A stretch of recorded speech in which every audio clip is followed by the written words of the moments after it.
Somewhere between the mountain and the forest, a river of glowing letters never stops drifting through the night. Each one holds a secret shared by a dragon and a fairy over 1,000 years. Lie back, breathe slowly, and let their timeless whispers guide you into the deepest, safest sleep. On the highest of the mountain peaks, where the air grew thin and clear and the stars felt close enough to touch, the dragon watched the world in quiet solitude. His scales were the color of old moonlight on stone, a soft silver that did not shout or blaze, but shimmered gently whenever the sky was clear. Around him, the snow lay in smooth, peaceful folds, and the wind moved in slow, steady breaths, carrying with it scents of pine, distant smoke, and sometimes the faintest echo of laughter from the valley far below. He had watched this valley for a long time, through long stretches of silence, through nights when only the river glimmered like a silver thread under the moon, and through dawns when mist lay over everything like a soft dream. His name was Orion, and though his heart held fire, it burned quietly, like an ember that wanted more to warm than to burn. On this night, the sky was very clear. The stars were small and bright and calm, and the moon floated low, painting the snow in pale silver light. Orion lay curled against a warm rock ledge, his wings folded close, his long tail wrapped gently around him like a protective arm. From here, he could see almost everything. The dark sweep of the ancient forest at one edge of the valley, the ribbon of river winding through fields that were only beginning to be tamed, and on a small rise near the river, a cluster of new wooden houses gathered around the skeleton of a stone tower. It was only the beginning of a kingdom, just the first careful lines drawn on the great, quiet page of the land. But Orion watched it with steady, protective eyes. The lights from their fires were tiny and soft, like scattered fireflies, and he felt a strange tenderness when he saw them flicker against the dark. As he listened to the night, something delicate brushed against the edge of his hearing. It was not the rustle of the wind or the whisper of snow, not the distant murmur of the river. It was lighter, clearer, like the faint chime of a bell made of glass and moonlight. Orion lifted his head and tilted it slightly, his ears catching the sound as it drifted on the air. It came from the direction of the forest, from deep within the folds of ancient trees whose roots reached as far down as the mountains reached up. The sound rang once, soft and silver. Then again, a gentle, quiet note that seemed to tremble in the air like a small star. He knew that sound. He had heard it long ago, when the valley had been nothing but wild grass and wet earth, and the first brave saplings of younger trees. It was the bell of a forest fairy, the small, shining pulse of magic that they let slip when they moved between branches or danced with moths in the undergrowth. He had thought they had grown shy of this valley, shy of the smoke and the new roads and the axes that bit into wood. Yet here, tonight, the bell rang again, as if someone small and bright and patient were standing at the very edge of the forest, looking up at the mountain and wondering whether anyone was watching. Orion's heart warmed. He stretched his wings a little, just enough to feel their quiet strength, and then folded them again. He was a dragon of few words, even in his own thoughts, but he felt something stir in him, like a soft wish or a gentle question. The people in the valley did not know he was there, watching over them from afar, but the fairy might. Fairies felt things that others did not. They heard the quiet stories in stones and streams.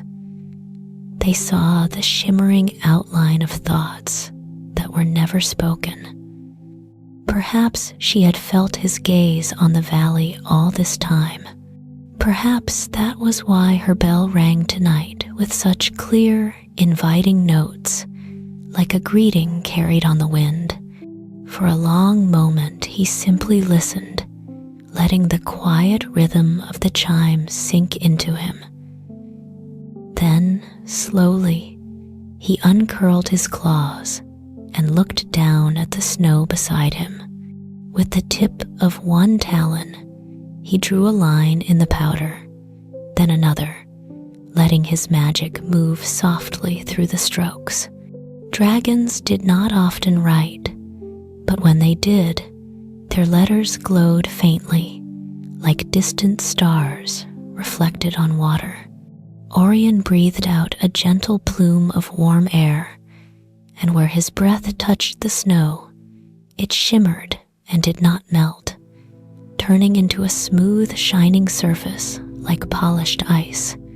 On this pale, silver page, he began to write his first letter. "Fairy of the forest," he wrote, the letters forming slowly in light. "I am the dragon who lives upon the mountain, above the snow and the clouds, where the wind is quiet and the night is long. I have heard your bell on the wind, soft and clear, and I know you are there, under the old trees. I have watched this valley for many years, and now I watch you too, with gentle eyes." The words were simple, but each stroke carried his steady warmth, his patient care. He wrote of the peak where he slept, describing how the moon made the snow sparkle as if it were dusted with tiny stars, and how, when dawn came, the light brushed the edges of the rocks in a soft, golden band. He wrote of the clouds that drifted past his ledge, slow and peaceful, sometimes so close that he could touch them with the tip of his wing and feel their cool, damp breath. Then he wrote of the valley below. He told her about the small houses near the river, their wooden walls still new and pale, their roofs thatched with straw that glowed like honey in the morning sun. He wrote of the dirt road that led from the river to the hill, a single brown line through the green fields, sometimes marked by the gentle prints of wagon wheels, sometimes by the bare feet of children who ran laughing along its edges. He wrote of the stone tower rising slowly from the hill, just a circle of low walls now, with scaffolding like wooden ribs around it. He described how the masons moved with careful hands, how the stones were carried in carts that creaked and groaned, how the dust rose in small clouds that shimmered in the light. In every word, he folded his feeling of protection, the quiet promise he had made to himself without ever speaking it aloud, that he would watch these fragile beginnings as gently as he watched the snow, that he would keep his fire hidden but ready, not to frighten but to guard. "They are building a kingdom," he wrote. "Though they do not yet know its name, they are drawing roads like soft lines across the earth and setting stones in careful circles. From here, Everything looks delicate and new. Their lights are small, but I want them to stay. I want the world below to remain peaceful and soft, even as it changes." He paused, the tip of his talon hovering over the glowing script. The wind brushed against his side, cool and quiet. He thought of the forest and the fairy whose bell had reached him. He wondered what she saw from her side of the valley, from the shadows of moss-covered trunks and the soft green glow under the leaves. "Will you watch with me?" he wrote next. "You who know the roots and the rivers, you who listen to the whispers in the bark and the sighs of the soil. I will watch the sky and the stones. You can listen to the earth. Together, perhaps, we can keep the changes gentle and the nights peaceful." When he finished, the letter glowed softly, every line of silver light resting on the polished snow. Orion lowered his head and breathed out once more, a careful, warm breath. The letters lifted, one by one, turning into thin threads of pale radiance. They coiled together like strands of moonlight, forming a long, soft ribbon that shimmered in the air. With a gentle flick of his claw, he released it to the night wind. The ribbon of light drifted outward, gliding down along the slope of the mountain, spinning slowly, quietly, as if it were a falling feather made of silver. Far below, at the edge of the old forest, Leora stood among the roots of a great tree, her small wings folded like petals at her back. She was no taller than a child's arm, her hair a spill of soft, dark gold that caught any stray glimmer of starlight. Around her, the forest breathed in its deep, slow way. Owls shared soft calls from branch to branch, leaves whispered together in the high canopy, and a narrow stream nearby hummed gently over smooth stones. Leora's bell, tiny and clear, hung at her wrist like a droplet of frozen light. When she moved her hand, it rang, a quiet, silver note that drifted into the night. She had felt a gaze on the valley for as long as she could remember, a calm, steady presence pressing down from somewhere above the clouds. It was not heavy or frightening. It felt like a warm blanket laid gently over a sleeping child, or the soft glow of a lantern left at a window. Tonight, something had tugged at her more strongly than before, a feeling that the watcher above the snow was listening closely, waiting. So she had stood at the forest's edge, under the open sky, and rung her little bell into the dark. Now, as she watched, a pale ribbon of light appeared, drifting down the night like a falling strip of moon. It moved very slowly, as if it did not wish to startle the leaves. It curled around a branch, settled for a moment, then slipped free and floated toward her. Leora lifted her hands, cupping the air, and the ribbon settled gently into her palms, warm and soft like morning sunlight on water. The glowing thread unwound, spreading out into a smooth sheet of light before her, and she saw that it was filled with delicate, shining letters. She read them carefully, her eyes tracing every line.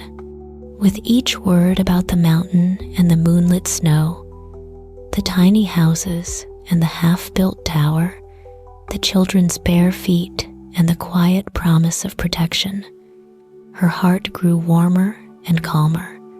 She could feel the dragon's steady presence in every sentence, his wish to keep the world gentle, his quiet respect for everything that lived below. It was like hearing a deep, slow voice speaking softly through the wind. When she reached the question, "Will you watch with me?" she smiled, a small, peaceful smile that the trees seemed to echo in the rustle of their leaves. Leora closed her hands around the last glimmer of the letter, pressing it gently to her chest until it sank into her, becoming part of her memory. The forest around her seemed to sigh, content. She knew what she would do. In her hollow at the foot of the great tree, she kept a tiny vial of starlight and a bowl of water gathered from the purest spring. With these, she made her ink. She would write back to the dragon on the mountain. She would tell him about the roots and the rivers, the children who left lanterns at the forest edge, and the way the earth hummed under their growing roads. And together, over many quiet nights, they would begin a gentle, silver thread of letters that would follow the world as it slowly changed.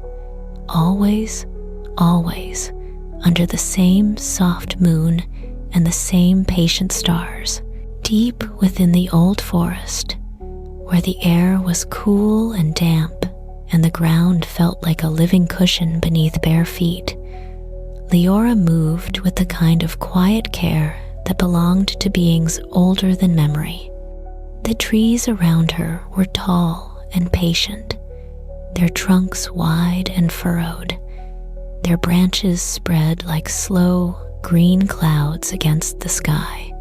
Moss climbed their roots in soft, velvety waves, and ferns unfurled in gentle spirals at their feet, each frond catching bits of moonlight that slipped through the leaves. The night was peaceful and silver, scented with wet earth, crushed leaves, and the faint sweetness of flowers that only opened when the world was dark and still. Fireflies drifted between the trunks like wandering stars, their tiny lights blinking in a rhythm that made the forest feel like a quiet, breathing dream. Leora's home was a hollow at the base of one of the oldest trees, a vast beech whose roots twisted and nodded like the hands of a thoughtful elder. The hollow was just her size, carved long ago by time and softened by her own gentle touch. Inside, the walls were lined with smooth, polished stones and small shells carried from distant riverbanks. Each one held a memory of water, of soft currents and silver reflections. A bed of woven grasses and downy feathers lay in one corner, and beside it, on a flat stone shelf, rested her few precious tools: a small clay bowl, a tiny glass vial that held liquid starlight, and a quill fashioned from a fallen owl feather, its tip sharpened to the thinnest, most delicate point. When she stepped inside, the hollow seemed to brighten a little, as if the tree itself were pleased to have her back. She could still feel the warmth of Orion's letter against her palms, even though its light had sunk into her heart. The dragon's words had settled inside her like a calm, slow tide. She could see, as if through his eyes, the soft glow of snow on the mountain, the quiet sweep of the valley, the fragile cluster of houses by the river, and the half-formed circle of stone that would one day be a tower. There had been a gentleness in his letter, a steady, protective tone that reassured her. Dragons were powerful. They carried storms and fire inside them. Yet this one chose to speak in silver ink, to write with care, to send his voice down the mountain in a soft ribbon of light. Leora felt grateful for that softness. It made the world feel safer, more peaceful, more like a place where dreams could unfold slowly without being disturbed. She climbed onto the flat stone shelf and sat with her legs folded beneath her, wings curving loosely at her back. Her bell chimed once, a soft, single note that rang around the hollow like a little circle of silver sound. Reaching for the clay bowl, she carried it to the mouth of her home and held it under the open sky. Above her, the moon shone through a gap in the leaves, and the stars glittered quietly, scattered over the darkness like seeds. Leora whispered a few old words, as gentle as breath, and tilted the bowl. A thin thread of moonlight slid down from the sky, pale and clear, filling the bowl with a shimmering liquid glow.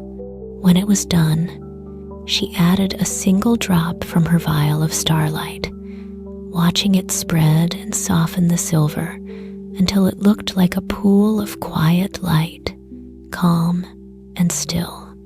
Taking up her feather quill, she dipped the tip into the moonlit ink and waited for a moment, letting her thoughts settle like dust on a windowsill. Then she drew a sheet of bark paper toward her, its surface smoothed and bleached pale by time and river water. The first stroke of her quill felt like exhaling. "Dragon of the mountain," she wrote, her letters small and neat, glowing softly as the ink dried. "I am Leora, the fairy of the old forest, and I have read your letter of silver on the wind." The words flowed peacefully from her, one after another, as if they had been waiting in the roots and the leaves for her to give them shape. She told him she had felt his watchful presence for many old seasons, like a steady star in the corner of her awareness, and how his letter felt like finally hearing the voice behind that distant light. She began by describing the forest, so that Orion might see her world as clearly as she had seen his. She wrote of the way the trees sang without sound, their trunks holding centuries of quiet stories, their leaves whispering secrets to the wind. She wrote of the soft carpet of fallen leaves underfoot, cool and springy, and the streams that wound through the undergrowth, their water so clear that the stars seemed to gather in them at night. She described the scent of the forest after rain, rich and deep, like a gentle promise that life would keep returning, green and new and patient. She told him how the birds nested in the hollows, how foxes padded softly along hidden paths, how mushrooms opened like tiny umbrellas on rotting logs, turning decay into quiet beauty. The forest, she wrote, was not empty or still. It was full of soft movements and low, peaceful voices, all woven into one deep, steady breath. Then, carefully, she turned her quill toward the edge where forest met field. She wrote about the village that had grown at the boundary, where light from human windows touched the shadows of the trees. At first, it had been only a handful of huts, with smoke curling up in thin, uncertain threads, and a single path worn by careful feet. Now there were more houses, their walls sturdy and warm, their roofs patched and repatched with care. Children had made little shrines at the forest's edge, stacking small, smooth stones and leaving bits of bread, berries, and tiny lanterns carved from hollowed turnips. At night, those lanterns glowed like soft, golden fireflies, welcoming any wandering spirit, any shy creature of leaf and bark that dared to come close. Leora, watching from the shadows, had often felt the gentle intention behind those offerings. It soothed her, like a soft hand placed over a trembling one. She wrote, too, of the old women of the village, the ones with silver hair and slow, careful steps, who still remembered the times when people spoke to trees as if to old friends. Some of them, Leora knew, still did. She had seen them place their palms against the bark and murmur thanks when a branch fell for firewood or fruit dropped into their baskets. There were words in their language that the younger people used less often now, words for the soul of the river, for the spirit of the hill, for the listening heart of the forest. But in the old women's mouths, those names were still soft and bright. Leora told Orion how comforted she felt when she heard them spoken, like hearing a familiar lullaby in a changing world. Yet, as her quill moved, the story of the village turned gently toward the roads. "The paths are changing," she wrote, and every letter glowed with quiet honesty. At first, there had been only narrow trails where deer had walked, where bare feet had learned to tread softly. Then the villagers had widened one path, smoothing it, laying down boards over the wettest places so that carts could pass more easily. The carts were not unkind. They carried grain, firewood, fabrics, and sometimes laughter as people rode together, sharing stories under the open sky. But with each passing season, the path grew wider, its edges pressed down harder, its soil packed and firm beneath wheels and hooves.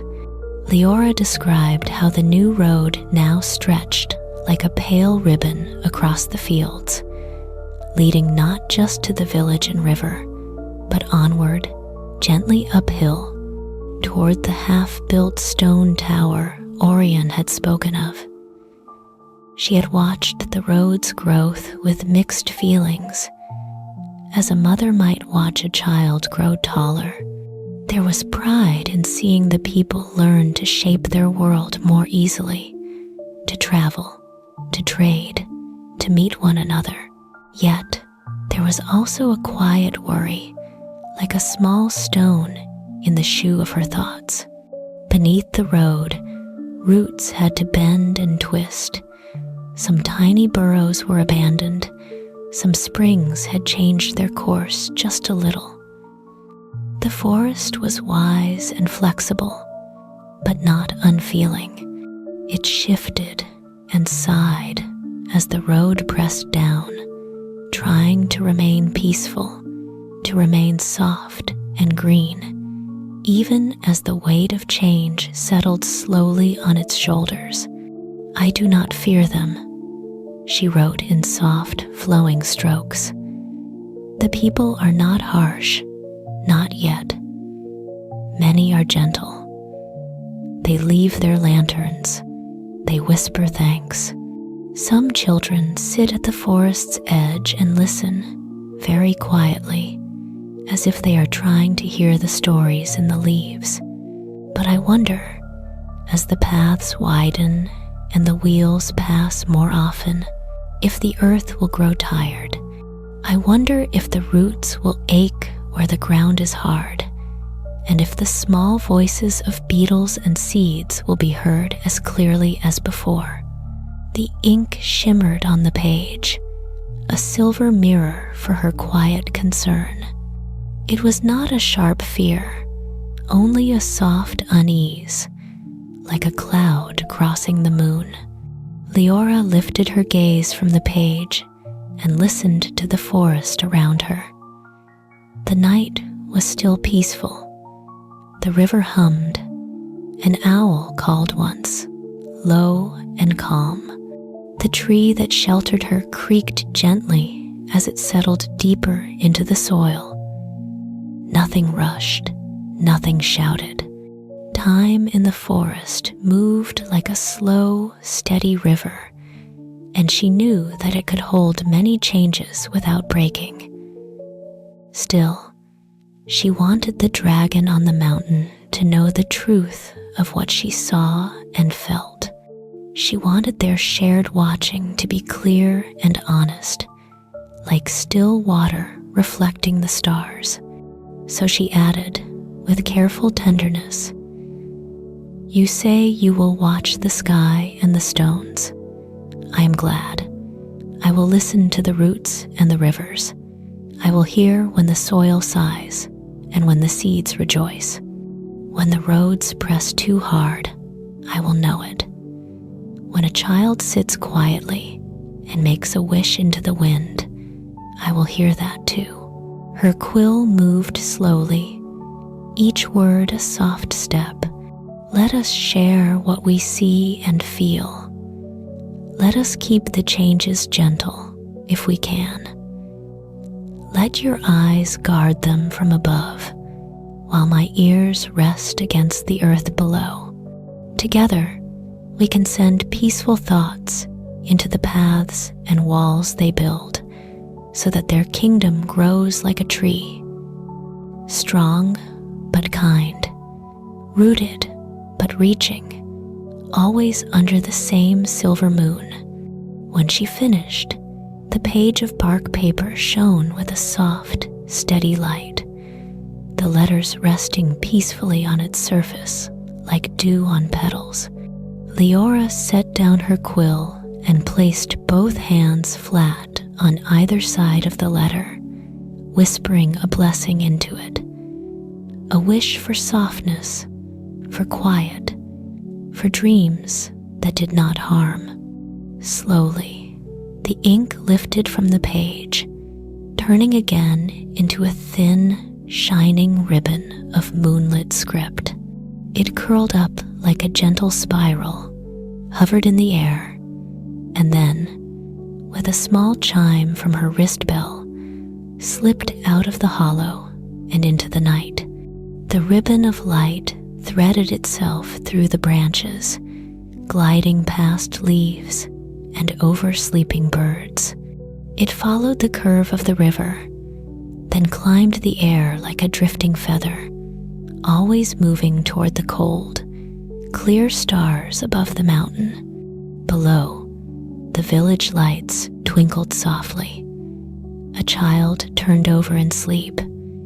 An old woman stirred the last embers of her fire and murmured a name for the forest that few remembered. Above it all, the dragon's peak waited, bathed in silver.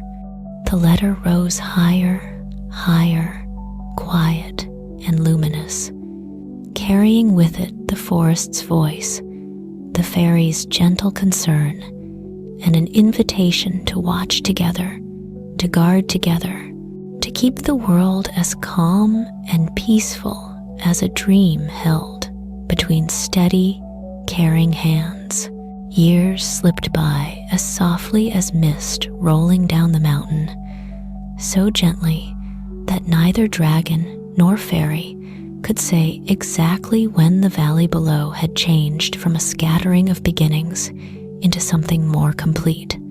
Orion watched it all from his high ledge, his silver eyes tracing each new line the people drew on the land. Seasons spun their quiet circles around him. White winters, when the roofs below were little islands in a sea of snow. Tender springs when the river swelled and sang more loudly. Warm summers, when fields turned golden and the distant laughter of harvest drifted up like birdsong. Slow soft autumns when smoke rose in straight, pale threads into the cool air. With every circle of seasons, the stone tower on the hill grew taller, steadier, and more graceful, like a sapling learning to become a tree. At first, it had been just a ring of stones, barely reaching above the shoulders of the people who set them in place. Orion had watched as men and women carried rocks in carts, their footsteps steady, their voices mild.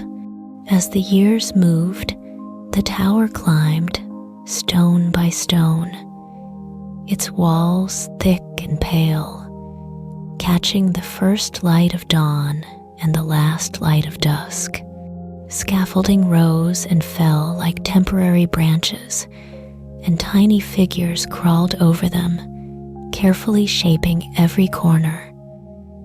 There was no rush, no harsh pushing forward. The building grew the way mountains grew, slowly and patiently, under the same bright sky. Orion found comfort in that pace. It felt respectful, as if the people understood that strong things needed time. One evening, when the first snows were just beginning to dust the highest slopes, Orion stretched his neck and looked down at the almost finished shape. The tower was now part of a larger whole. Low walls wrapped around it, meeting other buildings in gentle angles, forming courtyards and walkways. Wooden roofs hugged the stone, their beams dark and warm against the pale walls. At the very top of the main tower, workers were raising a flagpole, straight and slender. Later, when the wind caught the cloth, they would hang there. It would move like a small river of color against the calm sky.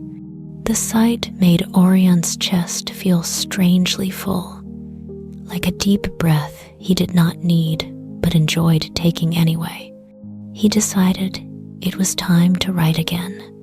On the smooth, shimmering snow beside him, he drew another polished patch, his claw melting and freezing the surface into a shining page. The night was clear, with stars scattered like silver seeds, and the moon just rising, round and soft. Orion lowered his head and began to write in long, flowing lines of light. "Leora, gentle fairy of the forest," he began, the letters glowing softly. "The tower has grown. It has become a castle now, not a grand and heavy one, but a quiet, pale shape that sits upon the hill, as if it has always been meant to be there." He described how the walls enclosed a wide courtyard where he could see people gathering in the evenings, their lanterns and torches making the stone glow in warm patches. He wrote of the small windows that now studded the tower's height, each a softened square of dim light at night, like little nestings of stars. He told her about the banners too.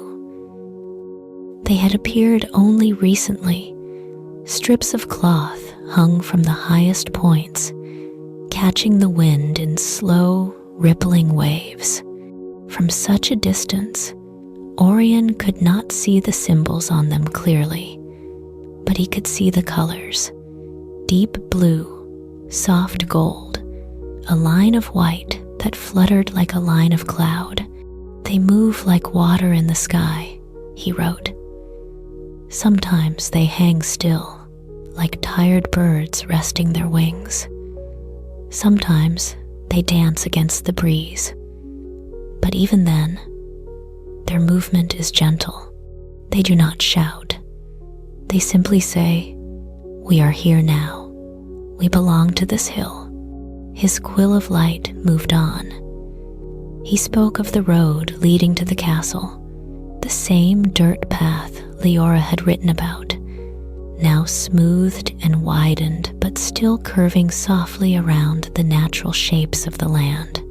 It wrapped at last around the hill in a spiral, climbing gradually, like a ribbon laid in careful circles. "The road does not cut straight through," he told her. "It bends and follows, as if listening to the rise and fall of the earth. Wagons pass more often now, carrying wood, grain, and stone, but they move in slow, patient lines. From above, it looks like someone has traced a gentle spiral of light around the hill, leading up to the pale crown of the castle." He added how, in the fields beyond, small farms had settled into place, and how the river, though more often bridged and crossed, still glittered and sang with the same soft voice. He admitted that he, like her, sometimes felt a quiet unease when he saw the changes pressing forward. Yet the people still lit fires carefully, still paused to look at the sunset, still gathered under the sky. "I think," he wrote, "that they are trying to grow their walls and roads the way a tree grows branches, reaching out but still knowing where its roots must remain. I want to believe this. I want to help them remember it, even if they never know I am here." He finished his letter with a simple wish. "Tell me, Leora, how the forest feels about these new stones. Do the roots complain? Do the flowers shy away? Or do they come closer? I can see the shape of the castle, the curve of the road, the pattern of lights, but you can feel what lies beneath. Let us keep drawing this map together, stone and root, sky and soil, so the story of this valley can remain soft and peaceful as it grows." With that, he breathed his warmth across the letters and sent the glowing ribbon of words sliding down the mountainside, spinning gently into the night. In the forest, days later, Leora felt the letter arrive before she saw it.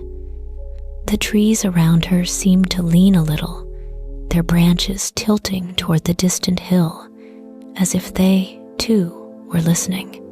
She had been walking along one of the forest's narrow streams, her feet brushing moss and damp stones, her fingers skimming ferns that bowed under her touch, when the pale thread of light drifted down through the canopy, slipping between leaves like a patient beam of moonlight.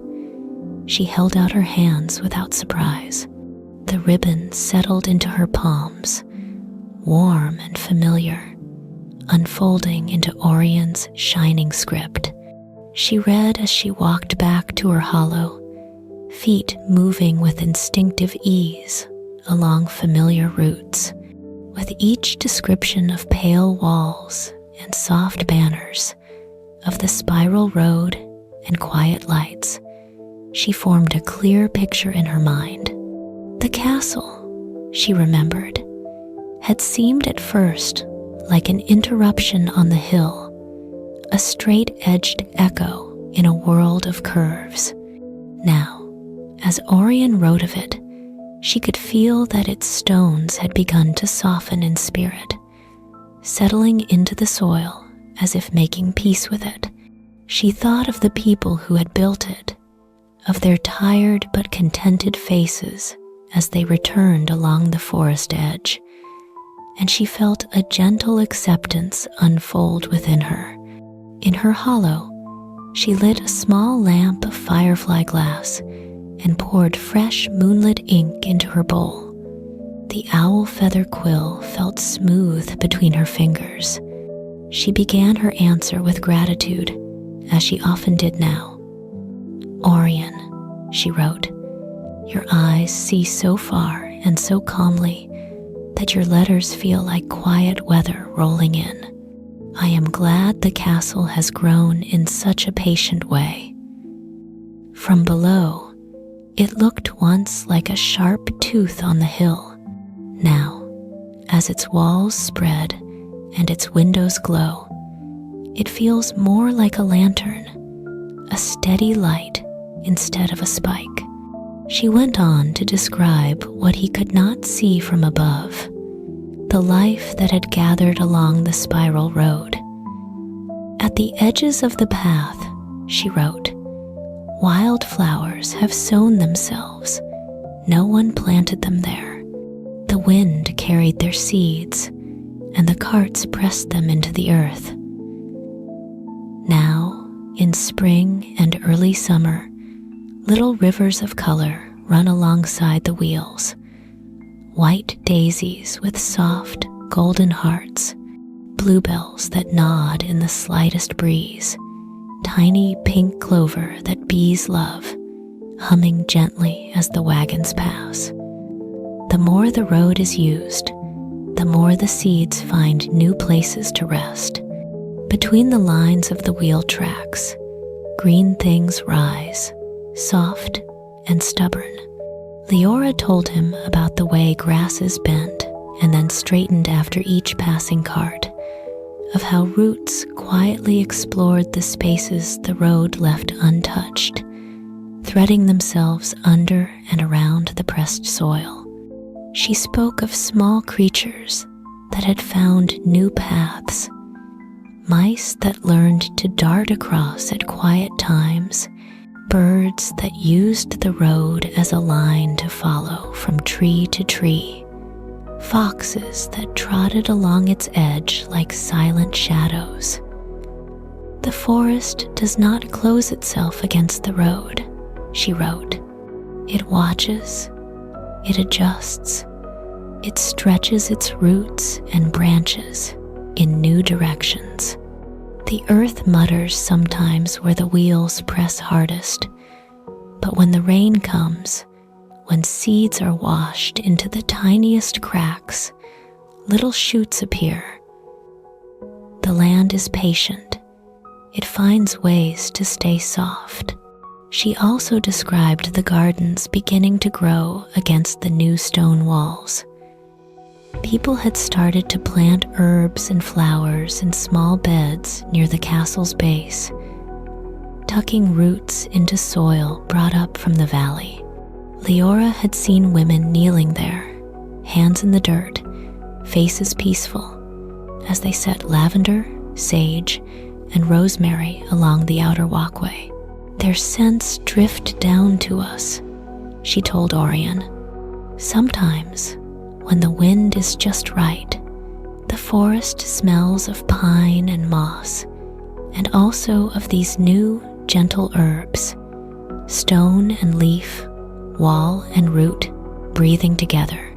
It is a new song, but it is soft. Yet she did not hide the small discomforts. She admitted that some ancient roots near the hill had grown wary, that a few saplings had been cut to make room for the road's widening curve. She shared how she had whispered comfort into their rings, reminding them that their seeds now grew in other places, along new edges, in hidden corners of courtyards, where children watered them with cupped hands. Change is like a river, she wrote. It can be fast and frightening. But here, for now, it is more like a slow, wide stream. The banks shift a little.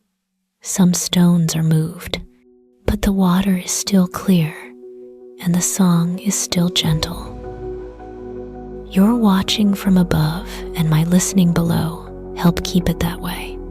As she ended her letter, Leora rested her palm on the bark of her tree home and let a long, peaceful breath flow through her.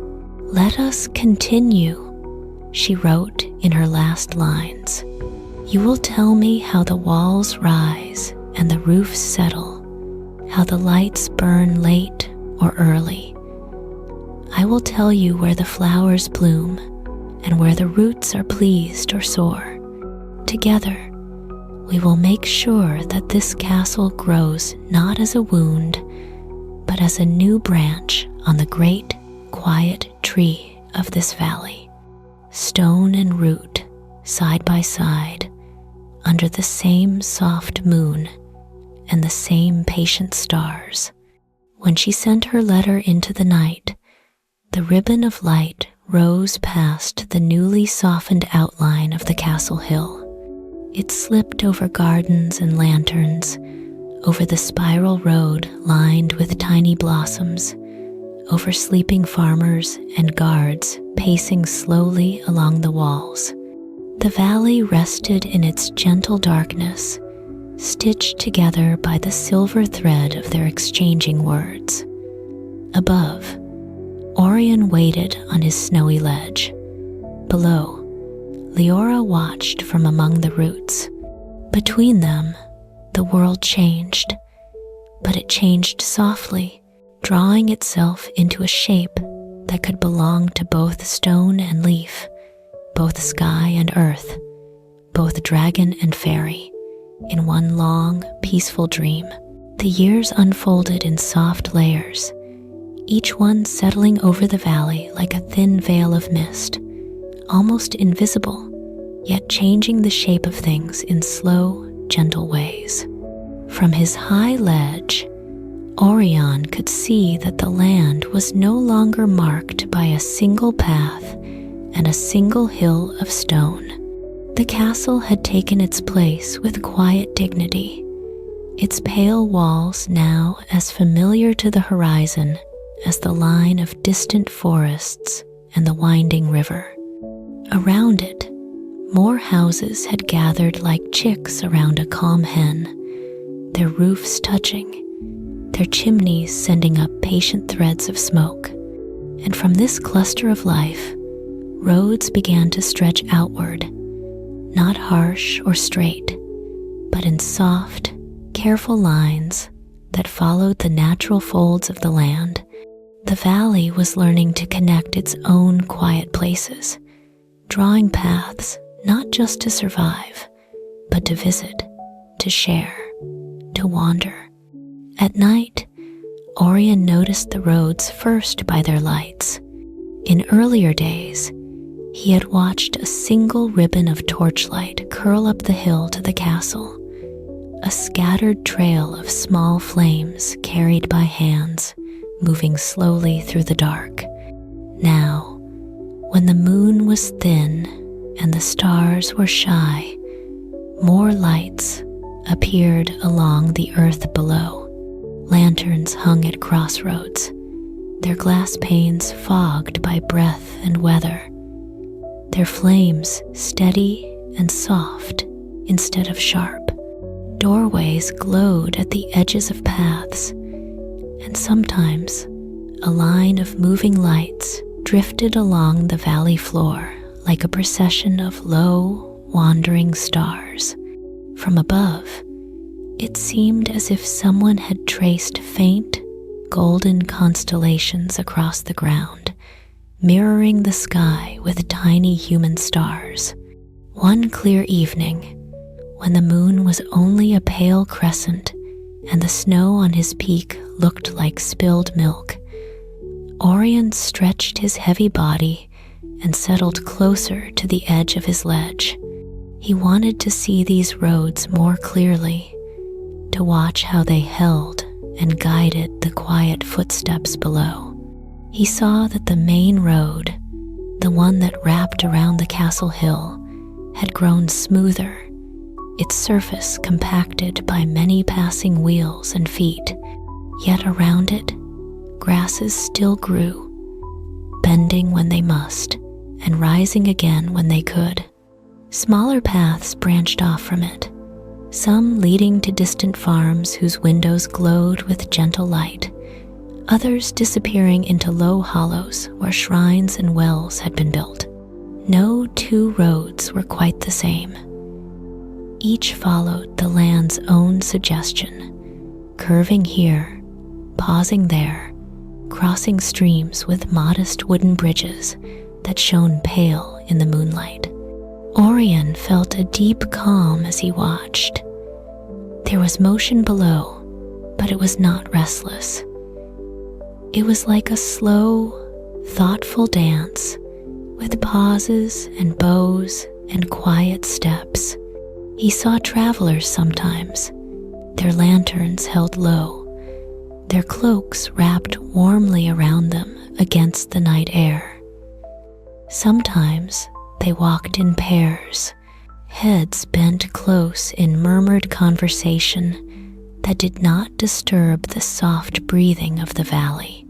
Sometimes a single figure made the journey, moving steadily along the faint glow of the road, guided as much by memory as by light. At certain points, the travelers would pause, standing near stones at the path's edge, near small heaps of pebbles that had been shaped by many hands. They would bow their heads or rest a hand upon the worn surface, or leave a piece of bread, an apple, a sprig of dried herbs. From above, Orion could see their gestures but not hear their words. Still, he felt their intent, gentle, thankful, humble. He wanted Leora to know these things, to see them through his eyes as clearly as he could.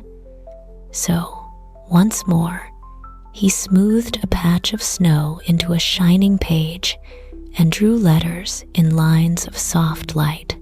Leora, he wrote, the valley's paths are becoming roads, and the roads are beginning to glow. He described the lanterns set at crossroads, their flames swaying gently, as if nodding in greeting to each traveler who passed.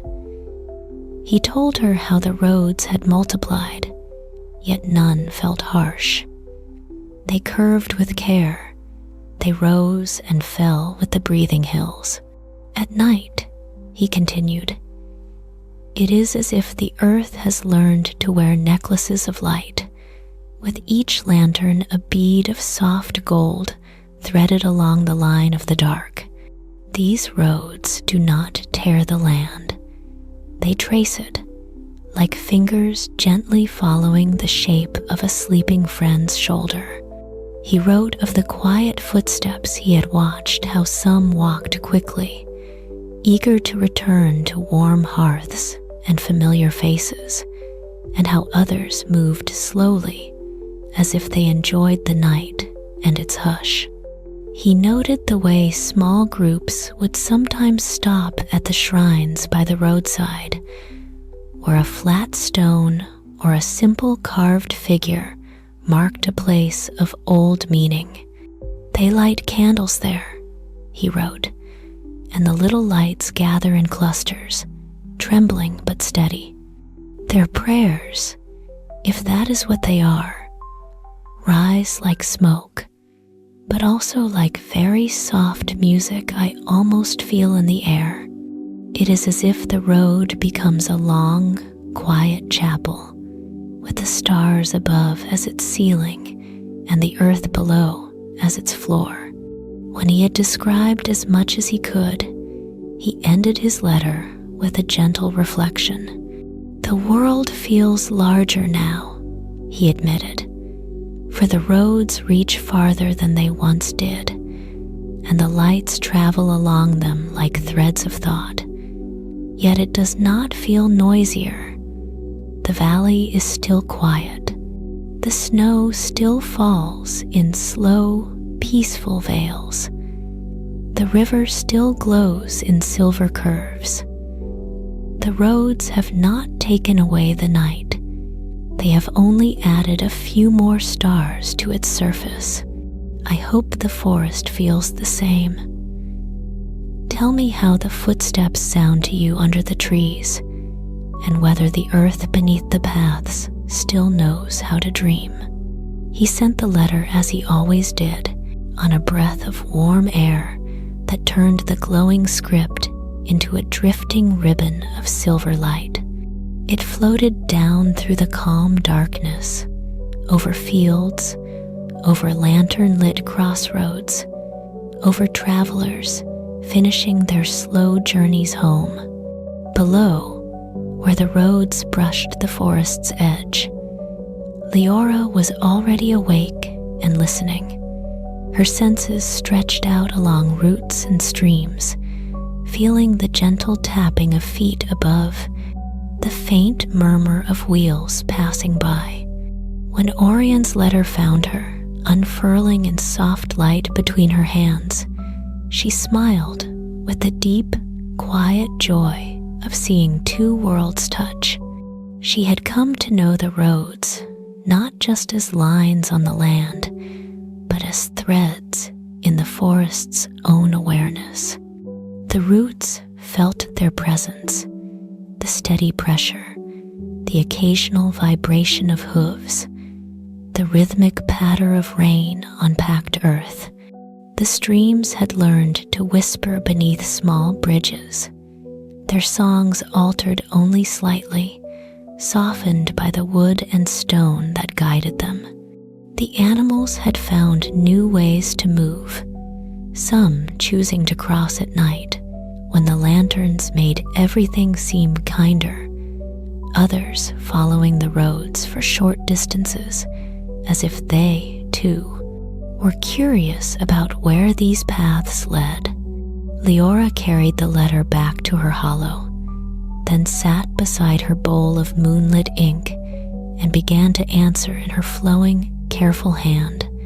Orion, she wrote, I read your words of light and see the roads as necklaces upon the valley's throat, each lantern a gentle jewel. From here, beneath the trees, I feel the same pattern, but in sounds and scents and tiny tremors. The footsteps are mostly soft.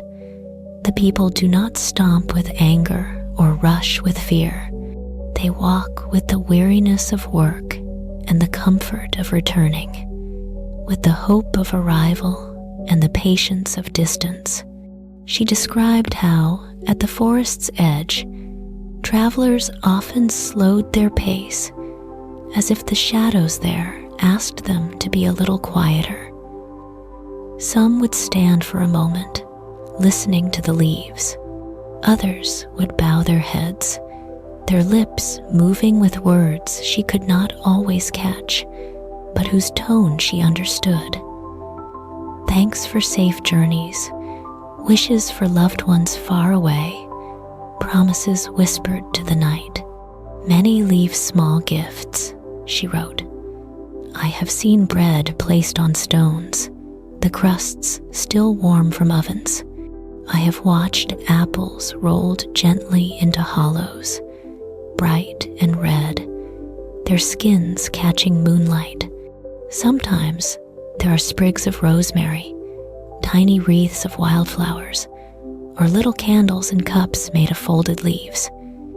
These things feed the small creatures and please the old spirits in the bark and the soil. The forest feels honored, not forgotten. Leora added that some travelers, especially the younger ones or those walking alone, would lean close to tree trunks and whisper wishes into the cracks of the bark. Wishes for love, for health, for safe harvests and peaceful days. She could feel these wishes like tiny, warm sparks sinking into the wood where the tree's slow, steady life would hold them gently. The trees do not grant every wish, she wrote, because that is not their way, but they keep them like lullabies tucked into their rings. When the wind blows through their branches, it sometimes carries those wishes back out into the world, softened by time and leaf and sky. In this way, the roads do not only carry feet and wheels, they carry hopes, and the forest helps to hold them. She did not hide that sometimes, When many carts passed in a single day, the ground felt a little tired, the roots a little bruised. But she explained how rain soothed the earth, how moss spread in thin sheets over the edges of the packed paths, how tiny flowers found the smallest cracks to grow in, sending up sparks of blue and white and yellow where no one expected them. The land still dreams, she assured him. Even beneath the roads, the soil sleeps and wakens, breathes and hums. At night, when the last footsteps have faded and only the lanterns remain, you could almost imagine the earth turning over in its slumber, resting deeper. The roads are like gentle blankets laid over it, not heavy enough to smother, just close enough to share warmth. Toward the end of her letter, Leora let her thoughts drift further outward. She realized that the roads had indeed made the world feel larger. People now traveled from one village to another more often, sharing stories, songs, and quiet news under the moon. Yet, like Orion, she did not feel that the valley had become less peaceful. It is as if, she wrote, the valley has grown more rooms without losing its stillness. Each road opens another door, but behind each door is another quiet hearth, another stretch of sky, another patch of grass where crickets sing. The roads are only the soft threads between them. She ended with a thought that made her smile as she dipped her quill one last time. Our letters, she wrote, are also roads. They travel between your snow and my roots, carrying what we see and feel. They make the distance between mountain and forest smaller, just as the lantern-lit paths make the distance between homes smaller for the people below. We are mapping this world together with ink and light and gentle words. Each time we write, we add another quiet line to this map, a line of kindness, of watching, of care. May these lines and the roads below always remain soft and peaceful, like a dream that knows it is loved. When she sent the letter upward, the ribbon of silver light followed one of the glowing roads for a while, drifting along the lanterns as if curious about the world they lit. Then it rose higher, leaving the human stars behind and joining the distant sky. Orion watched it arrive, a familiar shimmer against the night, and felt the valley settle even more firmly into its new shape. Roads of dust and stone below, roads of letters and light between mountain and forest, all of them carrying quiet footsteps, gentle wishes, and the soft, silver promise that even as the world grew wider, its heart could remain calm and kind. The seasons turned and turned again, each one folding gently over the last, until time itself felt like a soft stack of silk, each layer thin and shimmering, yet together forming something strong and warm. From his high place upon the mountain, Orion watched this slow weaving with the quiet patience of stone and snow. The kingdom below no longer looked like a beginning. It had settled into itself, like a child who had finally grown into a coat that once seemed too large. The castle roofs wore the weather with an almost sleepy grace, accepting sun and rain, frost and thaw with the same calm stillness.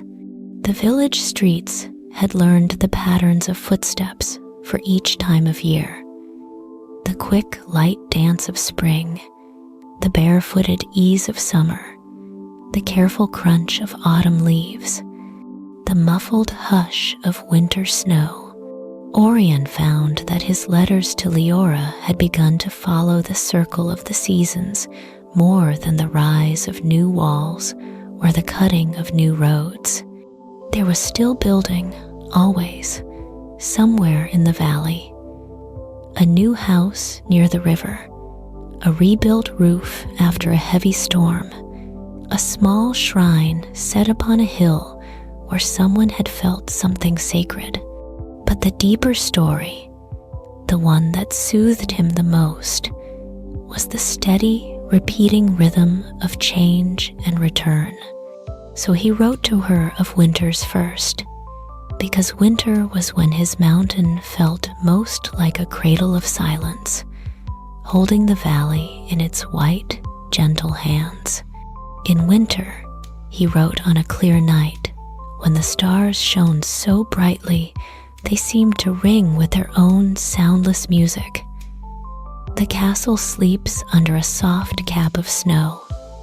Its roofs turn smooth and white. The courtyards fill with pale drifts that slow every step.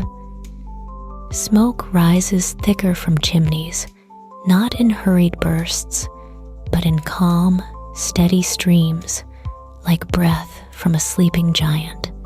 The roads are narrower then, pressed in by snowbanks, but lanterns glow warmer, their light golden and kind against the blue quiet. He told her how children in the village made paths through the snow with their running, how the river steamed softly where it did not freeze, sending up ghostly wisps that caught the moonlight and drifted away like wandering spirits of water. He described the way the valley's sounds thinned and softened until even the creak of a wagon axle or the distant call of a dog felt wrapped in wool. When spring came, he wrote of the melting. The snow pulls back slowly, he told her, like a blanket being folded away after a long, peaceful sleep. The roofs are the first to wake, darkening as the snow slides off in gentle sheets. The fields follow, little by little, brown at first, then mottled with the faintest wash of green. The river laughs more loudly as the ice breaks, carrying tiny white boats of snow downstream, where they vanish into the bright water. He noticed how the people below opened their doors more often, how they lingered in their doorways, faces turned up to the pale sun, how the castle gates swung wide to let out small groups of workers and messengers who had waited through the cold months. In his letter, he wrote of the first smoke from outdoor fires, the first colorful cloth hung to dry in the open air, the first sounds of songs rising from fields where hands began to turn the soil again. Summer, when it arrived, always filled Orion's letters with light. In summer, he wrote in slow, contented strokes. The roofs of the castle and the village shine like brushed copper at sunset. The fields become a soft sea of green and gold, moving in waves with every breeze. Children run barefoot on the packed earth of the roads, leaving small, dusty prints that the wind quietly erases. The river glows deep blue by day and silver by night, and its banks are busy people washing clothes, filling pitchers, or simply sitting with their feet in the water, cooling themselves in the soft current. He described the way banners on the castle walls drooped in the heat of still days, then sprang to life when evening winds came, the way fireflies gathered at the forest edge and along the hedgerows, turning the valley's margins into little trembling galaxies. Autumn arrived in his letters as a slow turning inward. "Now," he told her, "the kingdom wears a cloak of amber, copper, and deep red. The trees that stand near the village drop their leaves like quiet rain, and the castle's inner courtyards are swept each morning, only to be covered again by evening. The fields are busy with the calm, serious rhythms of harvest. Carts return heavy, not hurried, for there is enough time to gather, enough time to give thanks. At night, more windows glow at once, and the roads are walked less, as people choose warmth over wandering." He wrote of how the air smelled then smoke and apples, dry grass, and the first chill that hinted at snow. He told her how the whole valley seemed to exhale after the fullness of summer, settling into a quieter breath before winter's deep sleep. Each time Leora received these letters, she felt as though she had watched the valley through an extra pair of eyes, high and clear and calm. In her answers, she mirrored his cycle with the forest's own seasonal diary. "In winter," she wrote, "the forest holds its breath, but it does not stop dreaming. Snow gathers on the branches, making every tree look older, wiser, softer. The streams slow, their voices lower, but they do not fall silent. Under the snow, the roots are still awake in their own deep way, sharing slow thoughts beneath the frozen skin of the earth. Animals curl into hollows and dens, their hearts beat slower, but they are not afraid. The forest feels like a great, quiet room then, with the stars for candles and the moon for a gentle watchman." She told Orion how, in spring, the moss brightened first, an almost glowing green against dark bark and damp stone. Tiny flowers opened near the base of trees, shy at first, then braver, spreading color along the forest floor like soft lanterns.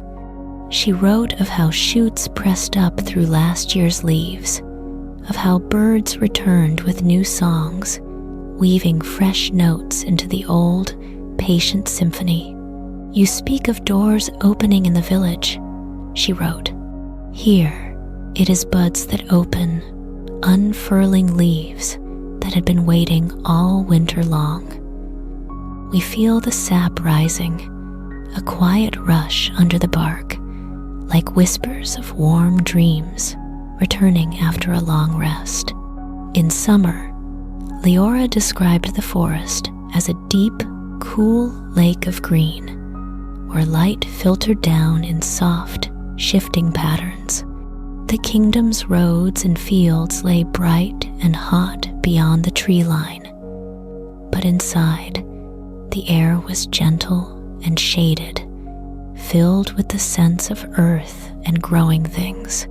"Sometimes," she told him, "children from the village wander to the edge and sit with their backs against the trunks, grateful for the shade. They trace patterns in the dirt. They listen to the rustling leaves without knowing they are listening. I watch the way their breathing slows, the way they lean their heads back and close their eyes. Your summer fields make them strong. Our summer shade makes them peaceful. Both are needed." When autumn came, her letters were rich with color. She wrote of leaves turning from green to gold, from gold to russet and crimson, falling in slow, spiraling dances to the forest floor. She told Orion how mushrooms thrived then, small and delicate or broad and sturdy, rising from fallen logs like quiet, patient lanterns of their own. She noticed how animals grew busier, storing, carrying, preparing, but not in a frantic way, rather in a careful, practiced rhythm that had repeated longer than anyone remembered. "You say the kingdom wears a cloak of amber," she wrote once, "and so does the forest. We are both putting on our warmest colors before winter wraps us in white and gray." Between these broad sweeps of seasons, there were smaller changes that their letters gently recorded, like footnotes in the diary of the land. Orion wrote of a new, small stone bridge built over a narrow, fast part of the river, its arch simple and graceful, reflecting in the water like a half moon. Leora answered with how quickly moss and tiny ferns had claimed its lower stones, softening its edges, making it part of the river's own memory. He told her of a little shrine that had appeared on a slope beyond the castle, at the place where a burning streak of light had once fallen from the sky on a summer night, a fallen star or a meteor, to human eyes, a sign of something distant and mysterious. She replied that she had visited that very spot and felt a strange, gentle hum in the soil there, as if some small piece of the sky had decided to rest and dream inside the earth. As decades turned into more decades, their letters became a kind of long, braided record, the kingdom from above, the forest from within, the seasons passing over both like slow, silver waves. Faces in the village changed, children grew and had children of their own. Elders bowed more deeply under time and then were gone, replaced by new elders whose hair would one day turn the same soft white, yet the rhythm remained. The castle roofs still took snow, still caught sun, still gleamed in rain. The roads still bore footsteps, lanterns, and quiet wishes. The forest still breathed, still dreamed, still opened and closed in green and gold, in bare branch and budding leaf. Orion and Leora watched it all with the same gentle, protective attention they had given the valley when it had been new and fragile. Only now, their watching felt even more peaceful, because they had seen that life here knew how to repeat itself kindly, knew how to change without breaking. Their letters, always written in silver ink and starlight, became softer in tone, less anxious about what might come, more filled with gratitude for what had already been. In the slow turning of the seasons over the sleeping kingdoms of stone and root, they found a kind of lullaby that needed no words at all, a rhythm of snow and blossom, sunlight and falling leaves that rocked the valley gently in time. Still, they kept writing, because to give the seasons words was to wrap them in a second layer of calm, and somewhere between the high, snowy ledge and the green, mossy hollow, those words floated like soft, silver seeds, drifting down over roofs and branches, over roads and streams, settling in the hearts of the land itself, reminding everything that it was loved as it changed, and that it was safe to rest and to wake and to dream again. There came a time, gentle and unannounced, when Orion realized that the faces he watched from his mountain were no longer the faces he had first known. The castle's courtyard still filled with movement at dawn and dusk, and the village streets still welcomed footsteps. But the lines of shoulders and the turn of profiles had changed almost without his noticing. Children he had once seen racing along the riverbank had grown into adults who walked with slower, steadier strides. The elders he had watched sitting in the sun with their hands folded over walking sticks had vanished from the patterns of the day, as quietly as mist slipping from the hills when morning comes. New elders had taken their places on benches and thresholds, their hair the same soft silver, their smiles carrying the same tired kindness. It was as if the valley's human life had changed its cloak, but not its shape. The laughter still rose in the same places, like birds taking off from familiar branches. The names were harder for Orion to follow. He heard them only faintly, carried on chance gusts of wind that happened to bring a shout from a courtyard or a song from a tavern up to his high ledge. Once, he had known some of them clearly: the early kings and queens, the first master builder of the tower, the wise old woman whose stories had gathered the children at the village square.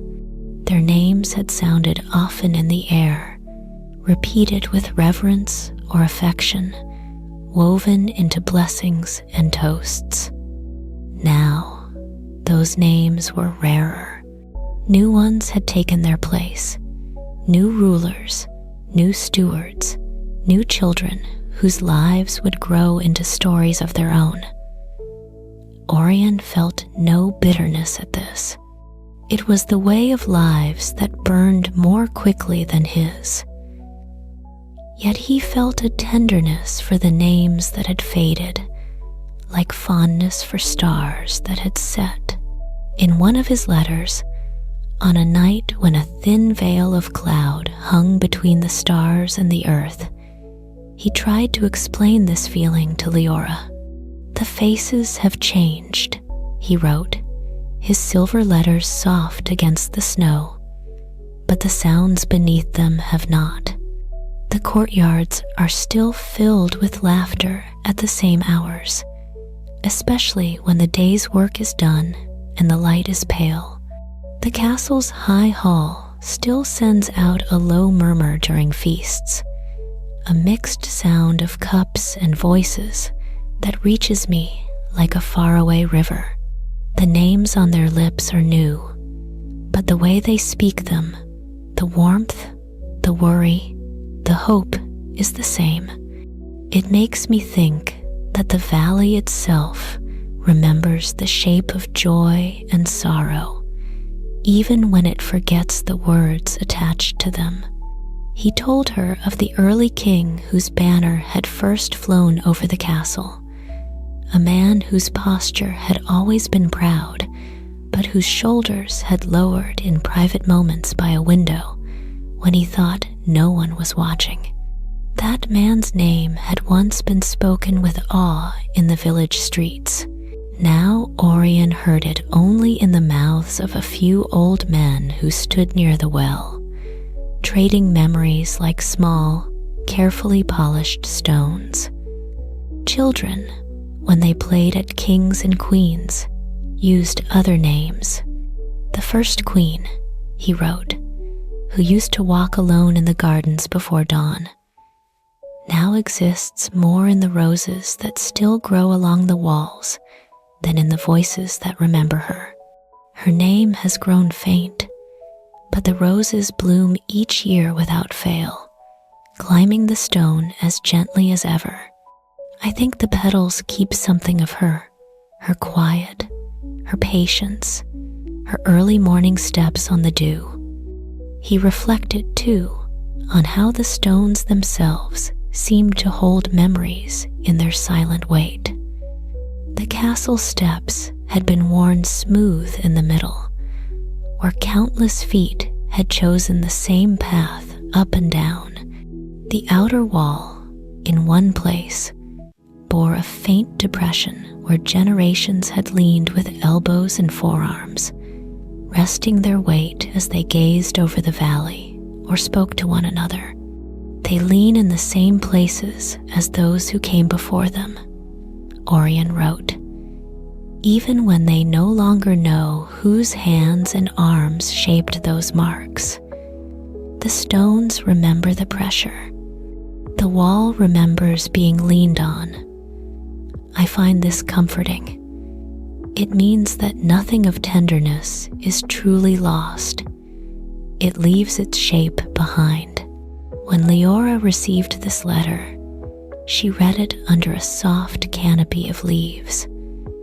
The forest around her caught in one of those quiet pauses between breeze and stillness. She knew exactly what he meant about names fading, and yet something essential remaining, for the forest had been watching names slip away since long before the first stone had been laid upon the hill. Her world held memories differently.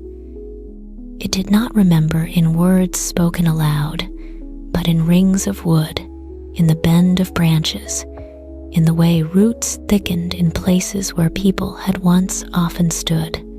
She took up her feather quill and began to answer, dipping it into ink that shimmered like a small, quiet pool of night. Orion, she wrote, her letters flowing like calm water. The forest has always known how to listen to things that do not last, and how to hold them after they are gone. There were names here before your valley's first village, names that belonged to wanderers who followed the river and rested under branches. Those names are no longer spoken at all, yet the stones by the old ford remember the pressure of bare feet. The roots near certain clearings are thick and content, because people once sat with their backs against those trunks for many long evenings, telling stories and breathing slowly.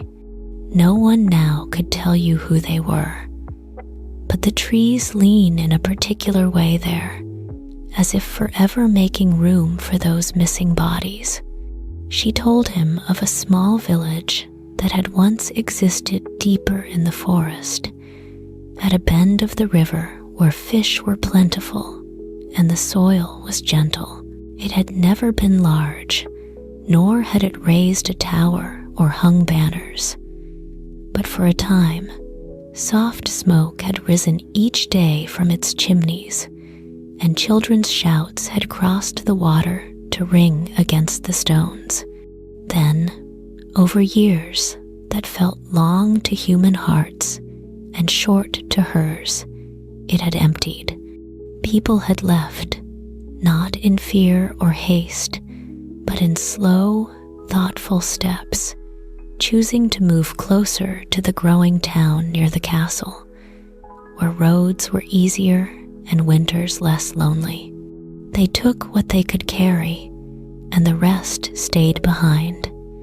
A few beams, abandoned tools, a door left leaning against a wall. At first, Leora wrote, I wondered if the forest would feel hurt by their leaving, but it did not. It sighed a little, the way one sighs when a song ends, and then it began to breathe in a new way. Moss reached up over fallen thresholds. Vines slipped quietly through empty windows. Birds nested in the rafters of roofs that sagged and sank in slow, patient arcs.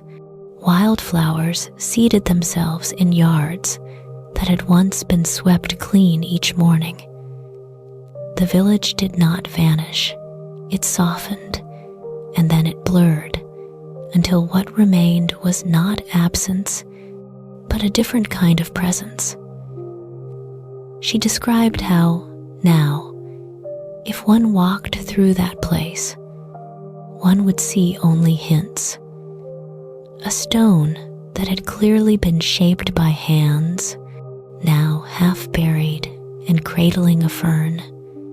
2 apple trees still growing side by side, their branches touching, long after the house between them had slipped back into earth. The names of those villagers are gone, she told Orion. Yet the forest remembers them in curves and shadows. The birds that nest where their roofs once were sing in the mornings as if greeting someone. The earth there is rich, having received, over years, small offerings of dropped grain, fallen crumbs, shared meals. Seeds fall gladly into such soil. In this way, nothing has disappeared. It has only changed its form. Their everyday kindness, tending gardens, sweeping thresholds, speaking softly under the trees, has become fertile ground for flowers and song. She went on to write about how rivers remember stories in their bends. A sudden twist in the river's path often marked the place where people had once built a crossing, or a little pier, or a washstone. Even if the structure had gone, the water still flowed differently there, swirling in patterns shaped long ago. The river, Leora wrote, keeps the memory of boats and of feet, of laundry slapped on stones, of hands cupped to drink. The names of those who did these things fade, but the water carries the shapes onward, smoothing them, making them gentle, turning them into part of its own dream. Orion's next letter answered her with the same quiet understanding. He told her how one of the earliest streets in the village beside the castle had recently emptied. The houses along it were not abandoned all at once. It happened slowly, as families moved closer to a growing marketplace on another side, where trade and talk were richer. Windows were shuttered for the last time. Doors closed softly. The last resident, a woman with hair like dried wheat and hands worn smooth by years of kneading bread, had lit a candle in each window one final evening, as if saying goodbye to her own walls. Orion watched from afar as she blew them out one by one and walked away without turning back. In the seasons since, he wrote, grass has threaded itself through the cracks in the street. A cat, once kept inside, now walks the emptier path like a quiet guardian. Children no longer play here, but swallows have begun to nest under the eaves, their thin shadows darting across the empty walls. Wild ivy has found a foothold near a crooked window, its leaves softening the straight lines of stone. The street is not lonely. It is simply changing its way of being lived in. Human voices have grown fainter, but birdsong has grown stronger. It is as if the stones of the houses are inhaling after a long time of holding their breath for others. In these exchanges, both dragon and fairy came to feel that time, with all its soft erasures, was not a thief, but a patient weaver. Names would fade from mouths, but the impressions of those who bore them remained in the way doors were worn smooth, in the way paths chose a certain curve, in the way trees leaned toward an old well or a favored rock.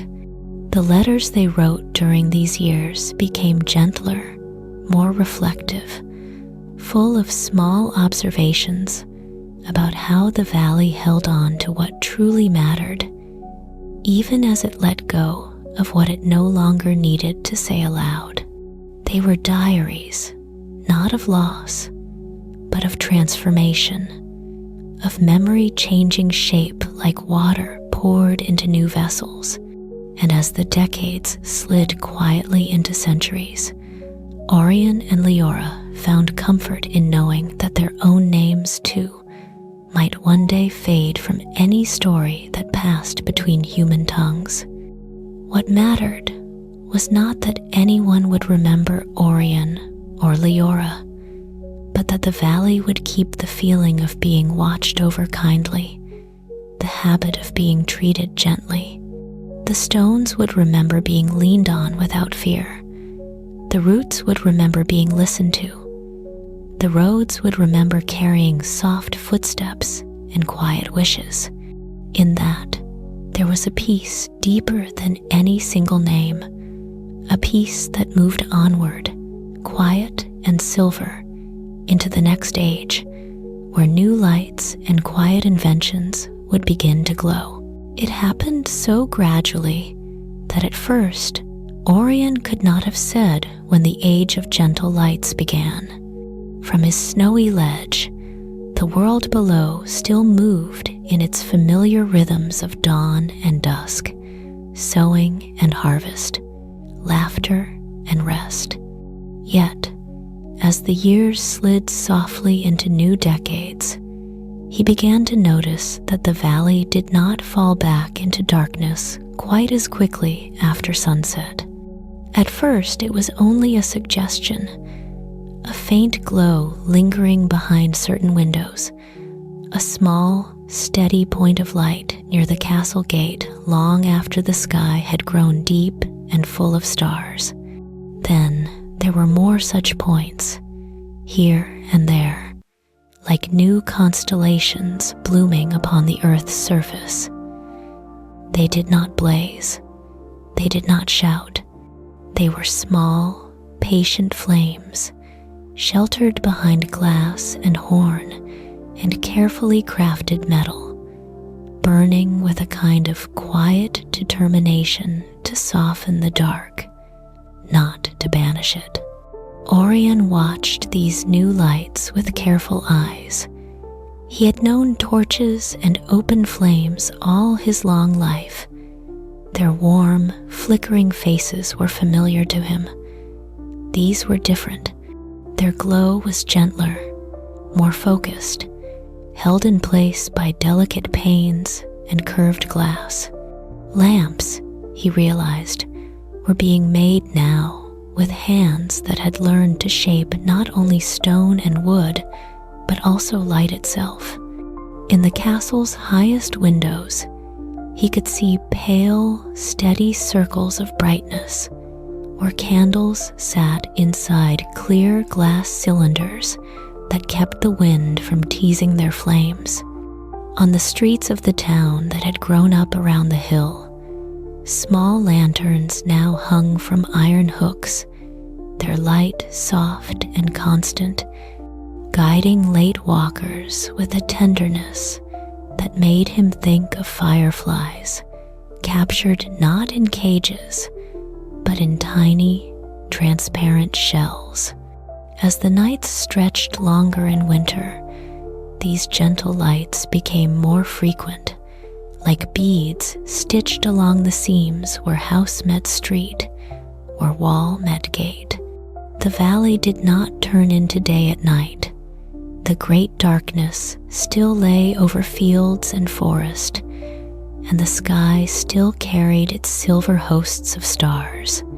But here and there, the dark was touched, warmed, held at bay in small circles. Orion felt no resentment toward this. The lights did not trouble him. They seemed to him like distant cousins of the stars, born of human hands but still humble, still respectful of the vastness around them. He watched with a quiet, growing curiosity, then smoothed a glimmering patch of snow beside him and began to write to Leora. "Leora," he wrote, "the valley has begun to glow in new ways. They have learned to make light that does not flare and bend like a torch, but stays steady, as if it is thinking its own slow thoughts. Lamps hang at doorways and along the castle walls. Behind their glass faces, small flames burn calmly, like tiny suns at rest. When the wind passes, it cannot catch them so easily. The light remains, soft and sure, a kind of gentle promise that no one must stumble if they choose to walk a little longer into the night. He told her how, from above, the town now looked like a cluster of low, golden embers scattered under the larger, colder embers of the stars, each house adding its own small glow to the whole. In the same letter, Orion described another new presence in the valley's song, the low, regular murmur of water wheels turning in the river. They have built round wooden circles, he wrote, beside certain bends in the water where the current is strong but not wild. These wheels, studded with paddles, dip into the river and rise again, over and over, turned slowly by the flow. From here, I see only their dark shapes against the shining water, but I hear a new sound now, like a slow, rolling breath. The wheels turn and turn, always in the same direction, humming like great wooden bees, and inside the buildings they lean against, I imagine stones turning, grain being ground, work being done while the people's hands rest a little. He paused in his writing, listening to the valley's new voices. The hum of the wheel was not harsh. It did not break the quiet of the river. It braided itself into the old song, adding a deeper note that pulsed in time with the water's flow. Lanterns and lamps, wheels and mills. They were inventions, yes, but they arrived like shy guests, knocking gently on the door of the valley's long stillness instead of bursting in unannounced. Orion felt relieved. He had always feared that change might come one day with noise and smoke and violence. Instead, it seemed to be tiptoeing in, carrying small gifts of comfort and ease, bowing to the land's older rhythms as it took up its place. Still, he shared his quiet hope with Leora. "I do not mind these lights," he confessed on the shimmering snow. "They make the streets safer, the rooms warmer, the faces softer in their glow. I do not mind the wheels. They let the river's strength ease the people's labor. But I find myself watching the sky more often now, counting the stars, listening for the moon's soft voice. I do not want them to forget that even before lamps and glass, the night was lit by silver, by dreams, by the quiet glitter of dew. Tell me, from under your leaves, if they still look up. Tell me if their lamps have made them blind to the older, higher lights, or if they are learning to love both." Far below, in the forest's cool heart, Leora felt the faint vibration of the new water wheels through the soil long before she ever saw one with her eyes. It was a low, continuous purr, a steady, circular pressure that reached her through the roots of trees and the stones of the riverbed. At first, she had stood very still, listening, wondering if this new rhythm would be disruptive or soothing. As days turned to weeks, she found that the forest did not flinch. The river adjusted its flow slightly, but not with pain. It flowed around the wheel's paddles as a cat flows around a chair, changing its path without changing its nature. The fish that used to linger in certain currents now lingered in slightly different ones. The wheel became just another part of the river's own dream, another pattern in its endless, gentle movement. When Orion's letter arrived, unfolding into silver script under her hands, Leora smiled at how closely his words matched what she had already begun to feel.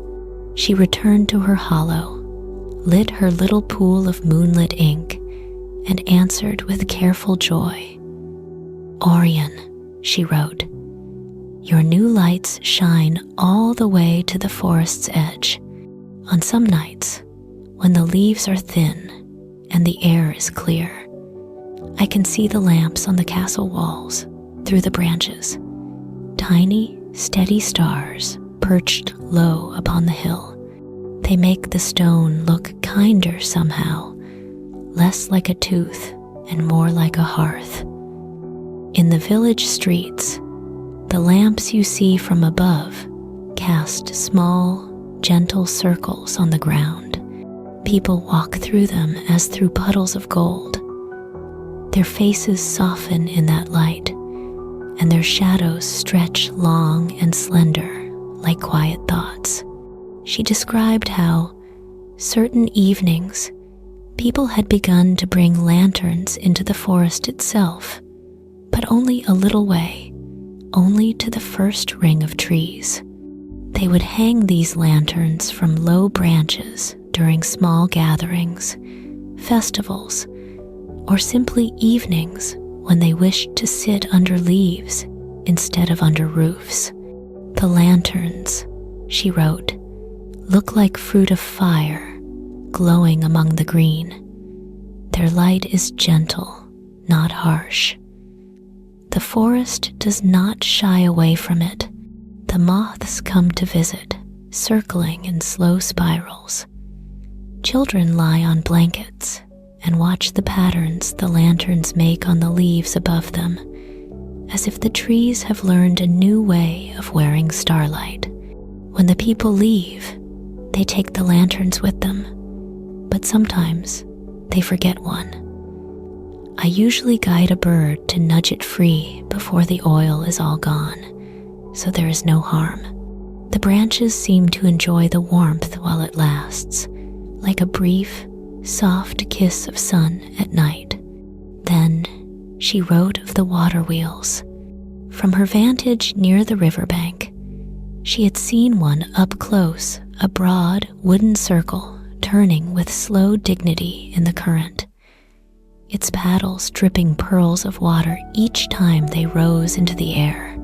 The building it leaned against was simple, its roof mottled with lichen, its walls already being traced by the first exploring vines. "The wheel's song," she told Orion, "is low and even. It is like the purr of a contented creature. The river does not complain. It feels, to me, like a conversation between water and wood. The water says, 'I am moving. Can I help?' And the wheel answers, 'Yes, thank you. Turn me, and I will turn the stones that grind the grain that feeds the village.' It is a circle of giving, not of taking. As long as the wheels remain few, as long as the river can still run free between them, I think this is a gentle invention." In one corner of the forest, closer to the castle than before, Leora had noticed another new creation, a clock in one of the highest towers, whose bell chimed softly at regular intervals. Its sound was not loud enough to startle sleeping birds, nor sharp enough to frighten deer at the forest edge. It was a light, clear tone, like a silver drop falling into a still pool. "They are learning to divide their days more finely," she wrote, her words both thoughtful and calm. "This bell marks smaller pieces of time than the rising and setting of the sun, smaller even than the turning of the seasons. Yet, from here, the forest does not feel rushed. The trees do not sway in time to the bell. They keep their own slow rhythm. The bell is just another voice in the valley's choir, telling those in stone rooms what the sky has always known. That moments pass, that moments return, that there is a gentle order in all things.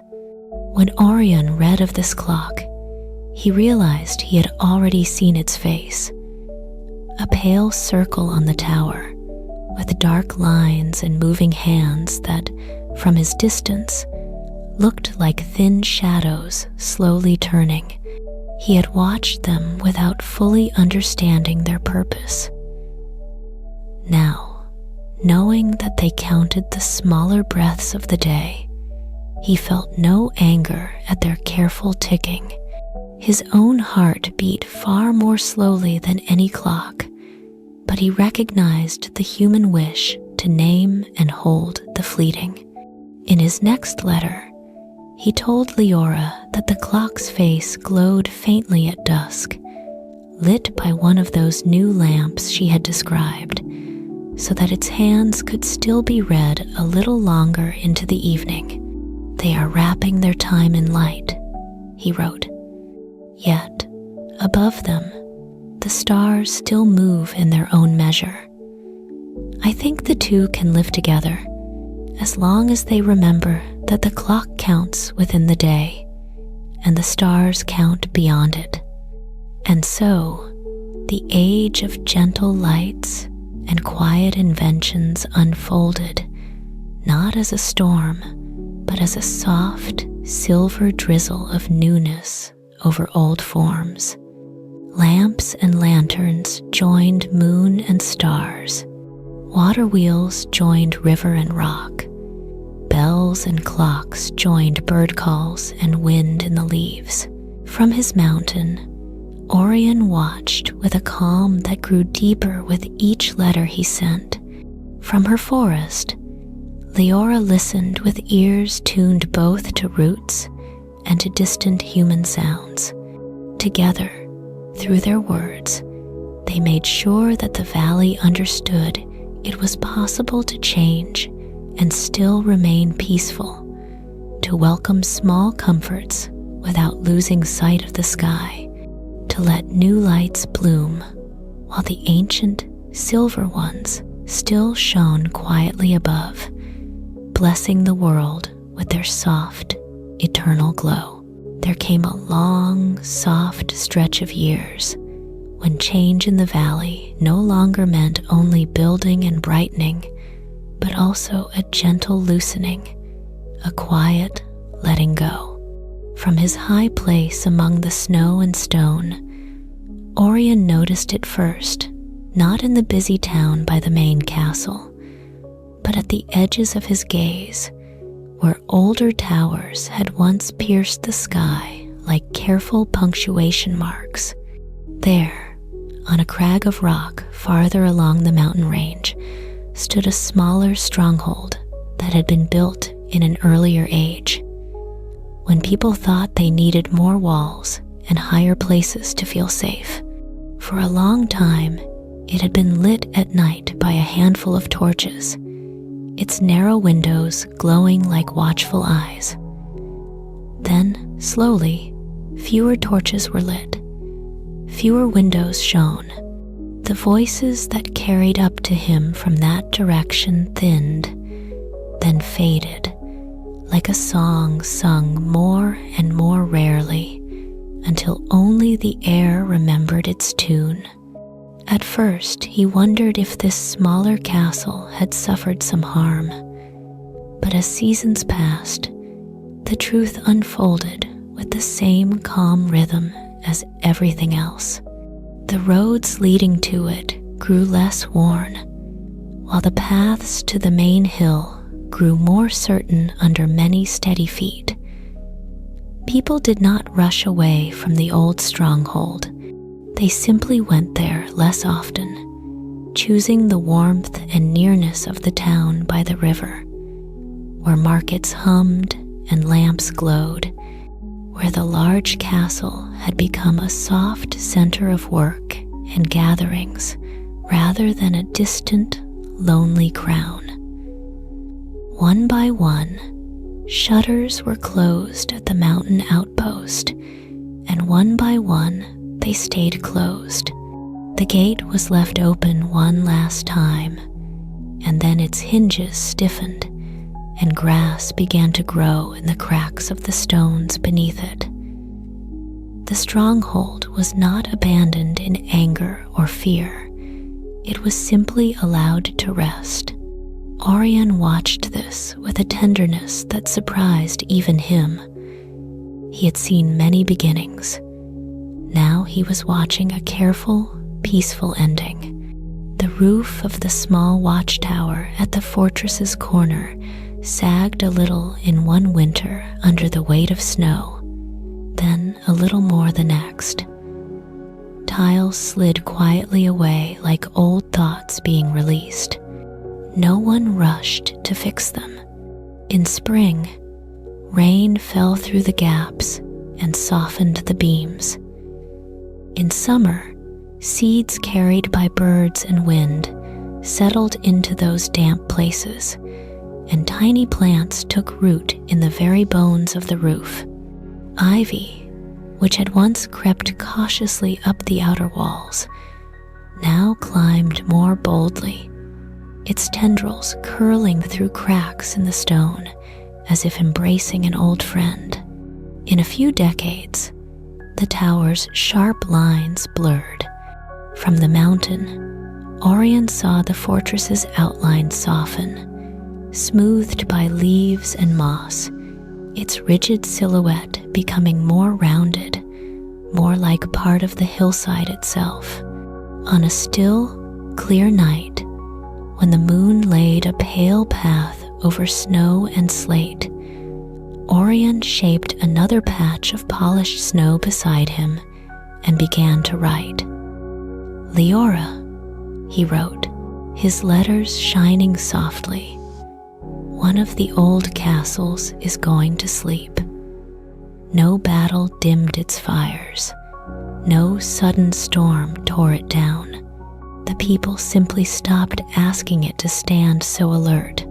The walls remain, but their purpose has changed. They are no longer a shield. They are becoming a cradle." He described how the courtyard that had once echoed with the firm steps of soldiers now lay quiet and open to the sky, its stones cracked just enough to let slender stems of grass and wild thyme push through.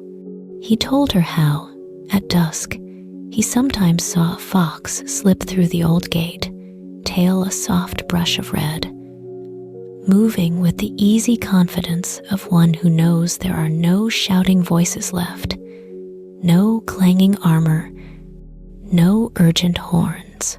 The fox would cross the courtyard, sniff the air, and then curl up in a sheltered corner where once a guard had stood. It slept there, peaceful and untroubled, under stars that now fell directly into the open space. He wrote of the hall where banners had once hung in bright, stiff rows. Now, through the long roof slit where tiles had fallen away, rain fell in gentle streaks, and sunlight pooled in wide patches. Birds had made their nests in the rafters, weaving twigs and soft feathers where once steel brackets had held lamps. "The wind," Orion told her, "moves through the empty windows without hurry. It does not howl or rage. It sighs. It explores. It carries seeds and small leaves inside, as if decorating a new room. I thought ruins might feel sad, but this one does not. It feels relieved. It feels like an old warrior who has been allowed, at last, to lay down its armor and become a garden wall. When Leora received this letter, its images came to rest in her mind as naturally as leaves floating onto water. She had always known that the forest would someday reclaim what people no longer tended, but there was something particularly gentle about the way this castle was giving itself back, stone by stone, to quiet and green. She felt a pull to see it with her own eyes. One soft morning, when mist draped the lower trunks and the forest smelled of wet earth and new ferns, she rose from her hollow and flew, small and glowing, along the path of the river and up toward the older slopes. Traveling by fairy light was a slow, secret thing, but she did not mind the pace. It allowed her to greet mosses on rocks, to listen to the steady murmur of water, to feel how the ground changed from soft loam to thinner, stonier soil as she climbed. When she reached the edge of the forest's highest trees, she paused and looked out. The old fortress stood ahead, part shadow, part vine. Its towers softened, its walls wearing coats of moss and ivy in different shades of green. No banners fluttered there anymore, yet the whole structure seemed to be wearing the sky itself as its flag, for where roofs had opened, squares of pale blue poured in. Entrances gaped, but not like mouths frozen in a silent shout.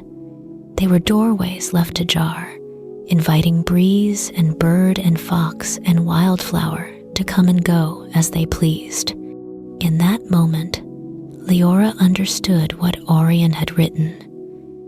This was not a place of loss, but of transformation, of armor turned into embrace.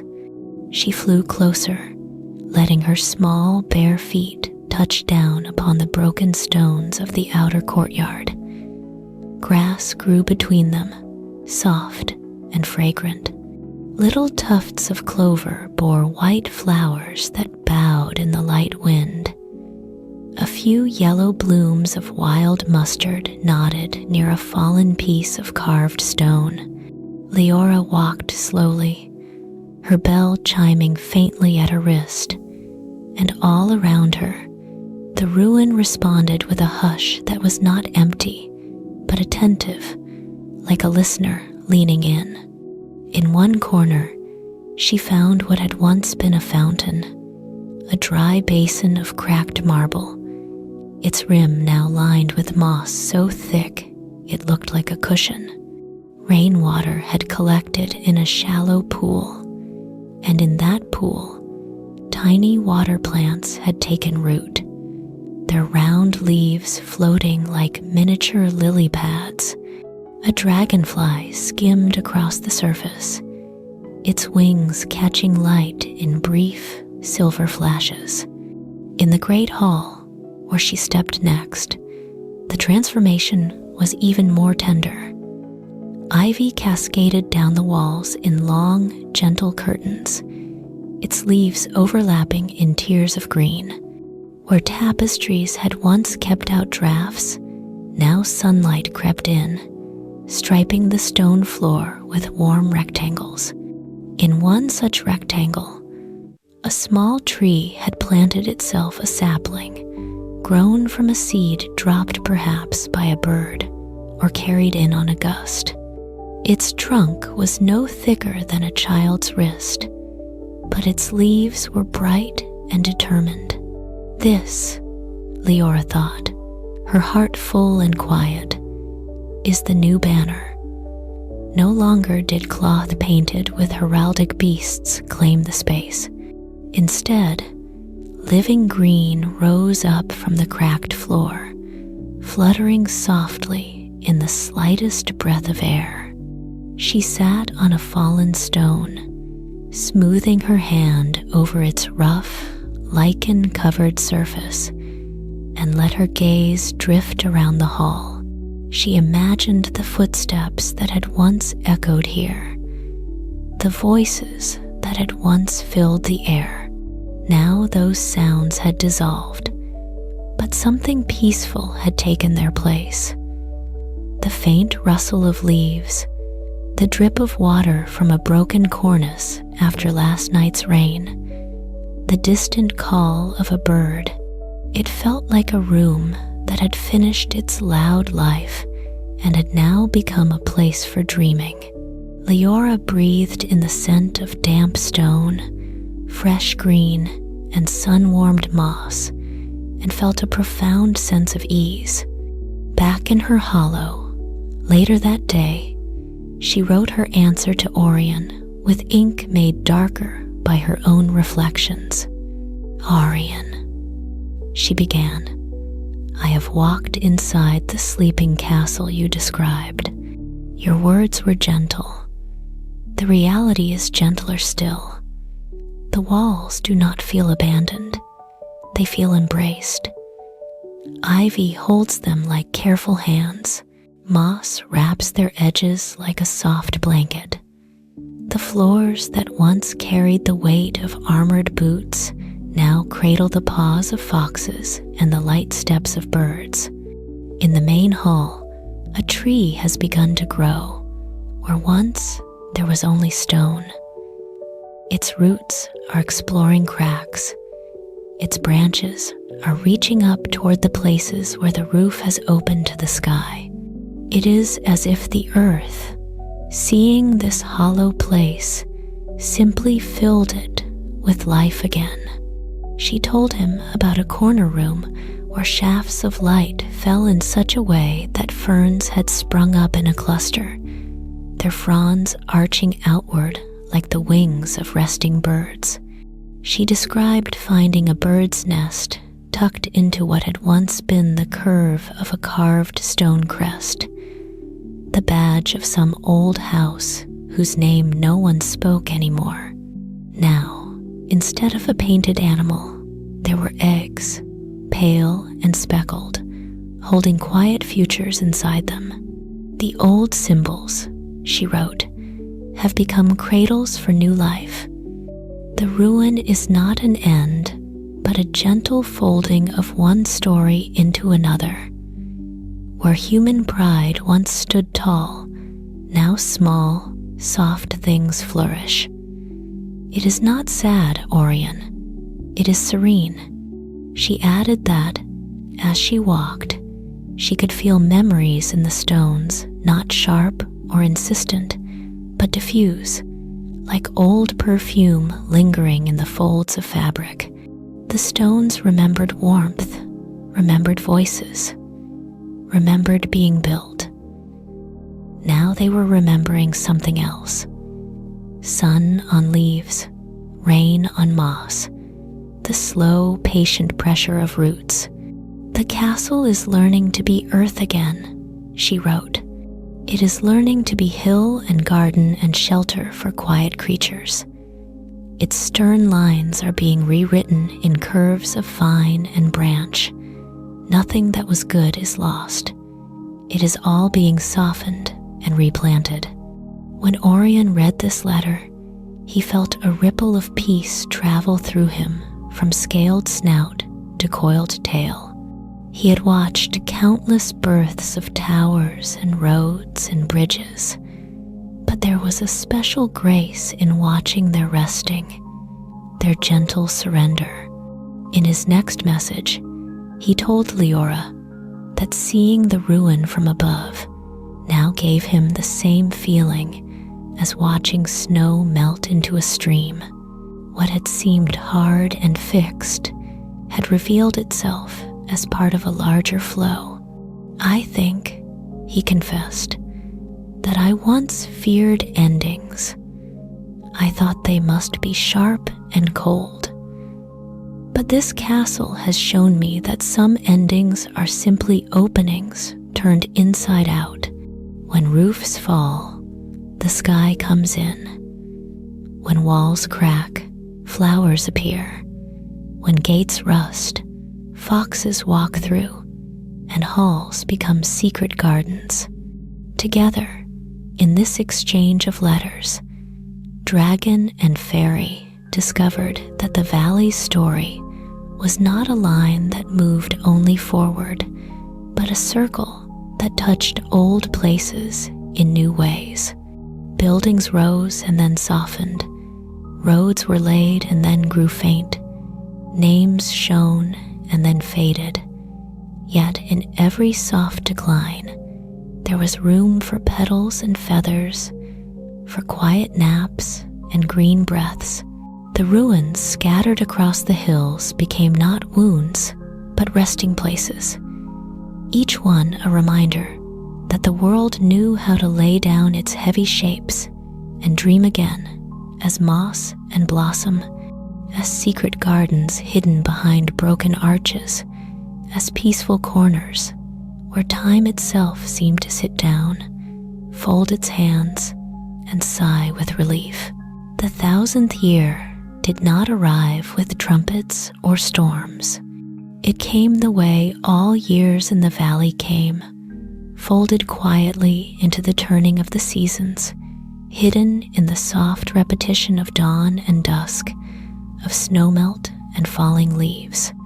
From his ledge of familiar stone, Orion watched the world as he always had, feeling the air on his scales, tasting the scents carried by the wind. Only when he let his gaze drift slowly from the newest rooftops in the growing town to the oldest ruins softened by ivy did he sense, in a way that was more than counting, that an immense circle of time had closed. The valley below was not the same as when he had written his first hesitant letter in the snow, yet it was also not a stranger to him. It felt like a child he had watched from its birth, now walking through its own middle years with a steady, confident step. The kingdom had grown and changed, then grown and changed again in gentle waves. The single village by the river had become a town of winding streets and shaded courtyards, with a marketplace that pulsed softly in the daytime and fell into calm golden pockets of lamplight at night. Farther downstream, a hamlet had swelled into a small city of its own, linked by smooth, well-kept roads that crossed the river with more graceful bridges than Orion could have once imagined. Yet none of these changes had broken the valley's essential quiet. Even the busier roads, where carts now moved more often and boots struck more firmly, seemed to hush themselves at twilight. Lanterns still flickered in windows. Someone still knelt at the roadside shrines. Children still stood at the forest's edge, looking up through branches to see the first star appear. On a clear evening, when the sky was deep and calm and the moon hung full and silver, Orion found himself thinking not of the new shapes below, but of the long, shining thread that had run from that first letter to this night. The memory of each message to Leora drifted through him like a line of soft lights reflected on water. Letters about roads and lanterns, letters about towers rising and towers resting, letters about bridges, shrines, gardens, and ruins, letters about children in one century who had become elders in the next, and then stories in the century after that. His words, written in snowlight and breath, had always seemed to vanish into the air once he sent them, yet he knew they lingered somewhere, for his heart remembered them, and the valley seemed to hold their tone in its sleeping fields and slow-moving river. He smoothed a patch of snow beside him as he had done countless times before, but for a long moment he did not write. Instead, he closed his eyes and let the night wash over him. The wind was soft, smelling of pine and the faint smoke from faraway chimneys. The stars looked very much as they had the first time he had watched the valley's tiny fires glimmer below. Only his sense of time had thickened, full now of 1,000 years of watching. When he finally opened his eyes and let his claw draw the first line of light, his letters carried that fullness in their slow, careful curves. "Leora," he began, "it has been so long that I do not know how many winters' snow have melted from this ledge, how many springs have turned the river bright and wild, how many summers have gilded the fields, and how many autumns have clothed the trees in copper and red. The roofs below have changed shape and number. The roads have spread like gentle veins across the valley. Some castles have risen, some have softened into gardens and sleeping walls. New lights have been lit. Old fires have gone out. Yet through it all, your letters have arrived like steady stars, and mine have gone to you like slow comets. I think we have been writing to one another for 1,000 years." He paused, letting the truth of that number sink into the silver on the snow. He wrote then of how, in his mind, the valley existed in layers of memory, each one resting upon another like translucent veils. He could look at a single hill and see, overlapping, the first rough huts, the stone tower's growing spine, the finished castle, the softened walls, the encroaching ivy, and the wildflowers that now nodded in cracks.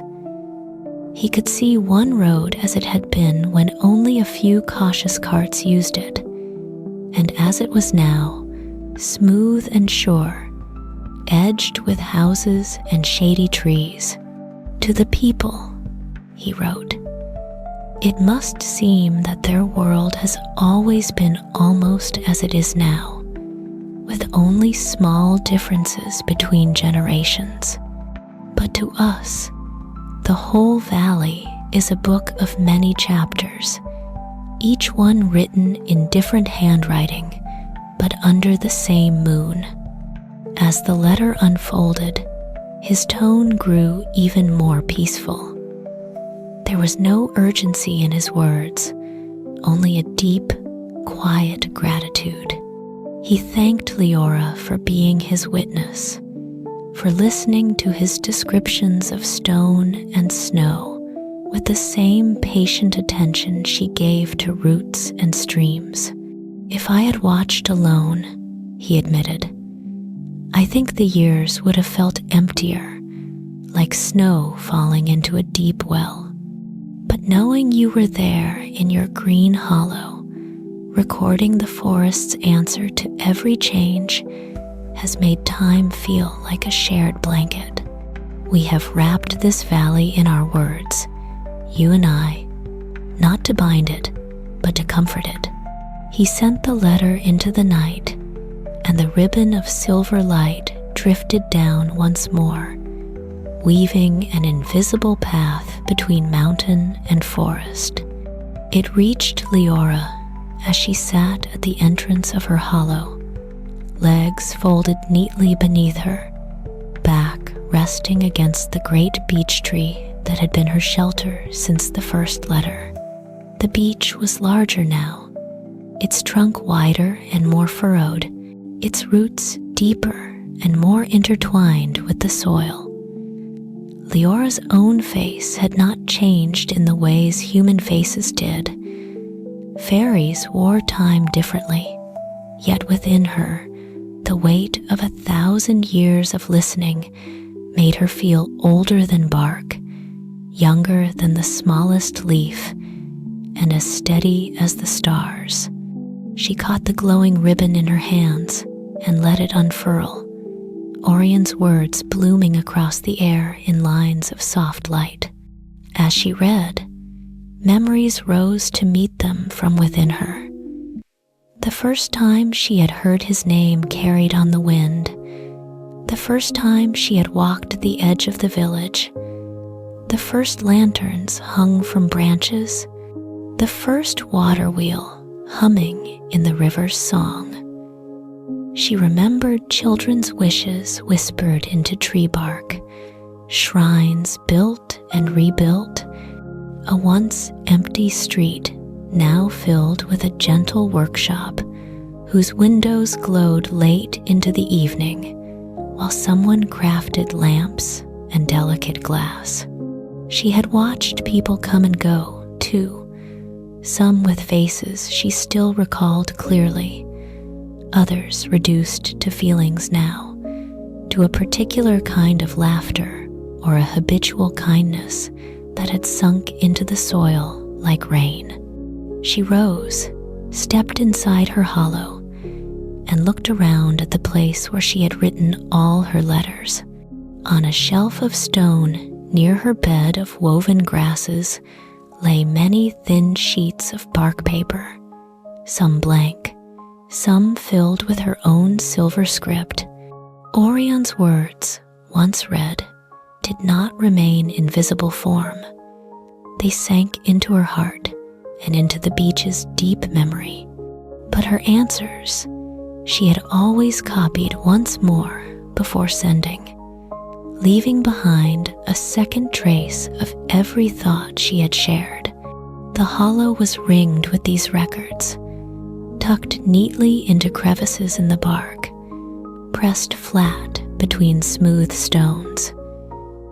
Together, they formed a quiet, shimmering archive, hidden at the roots of the forest. On that 1000th year's night, she felt a gentle prompting rise within her, like sap ascending in spring. She walked to her stone table, took out her bowl of starlit ink and her owl feather quill, and began to write an answer with particularly careful strokes. "Orion," she wrote, "you are right. The valley has become a book, and we have been its patient scribes.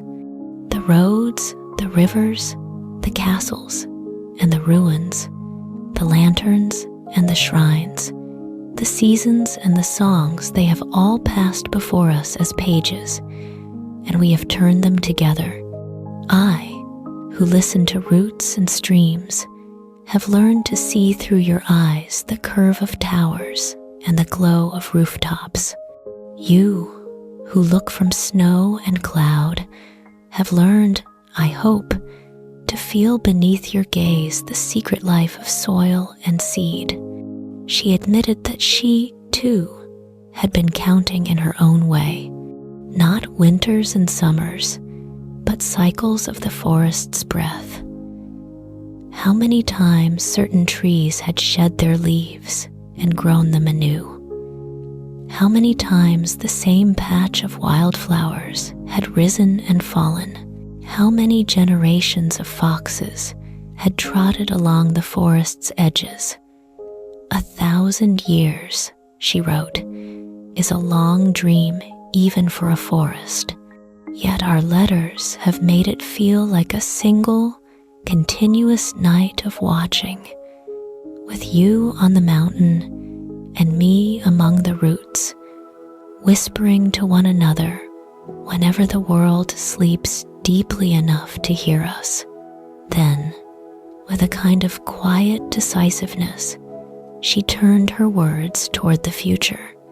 It seemed to her that this 1000th year was a fitting time to gather what they had seen and felt into something that could rest, just as old castles rested in ivy and moss.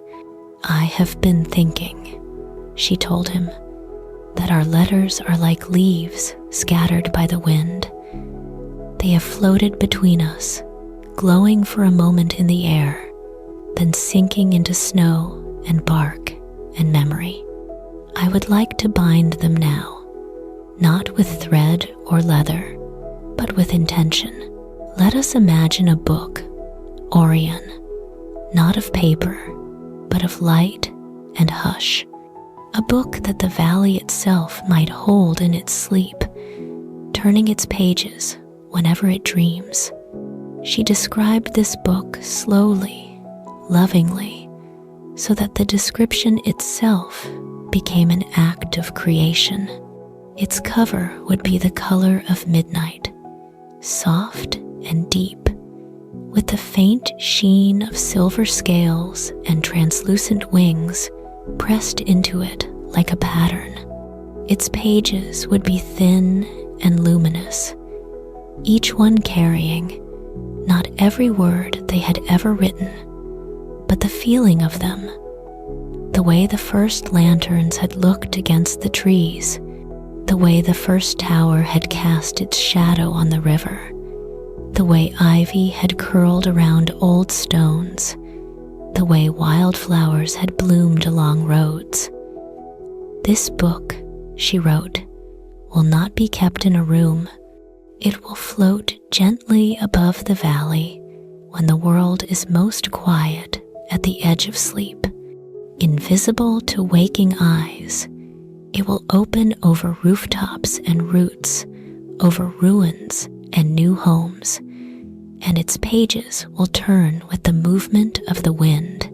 Those who sleep beneath it will not know it is there, but they may feel a strange, soft comfort in their dreams, as if someone has been watching and remembering kindly on their behalf.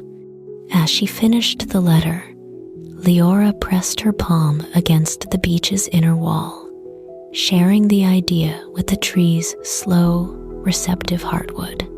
The beech accepted it wordlessly, as trees accept sunlight and rain. When she sent the letter, the ribbon of silver ink that rose into the sky seemed brighter than usual, its light stretching wider, as if already carrying the shape of that unwritten book between its curves.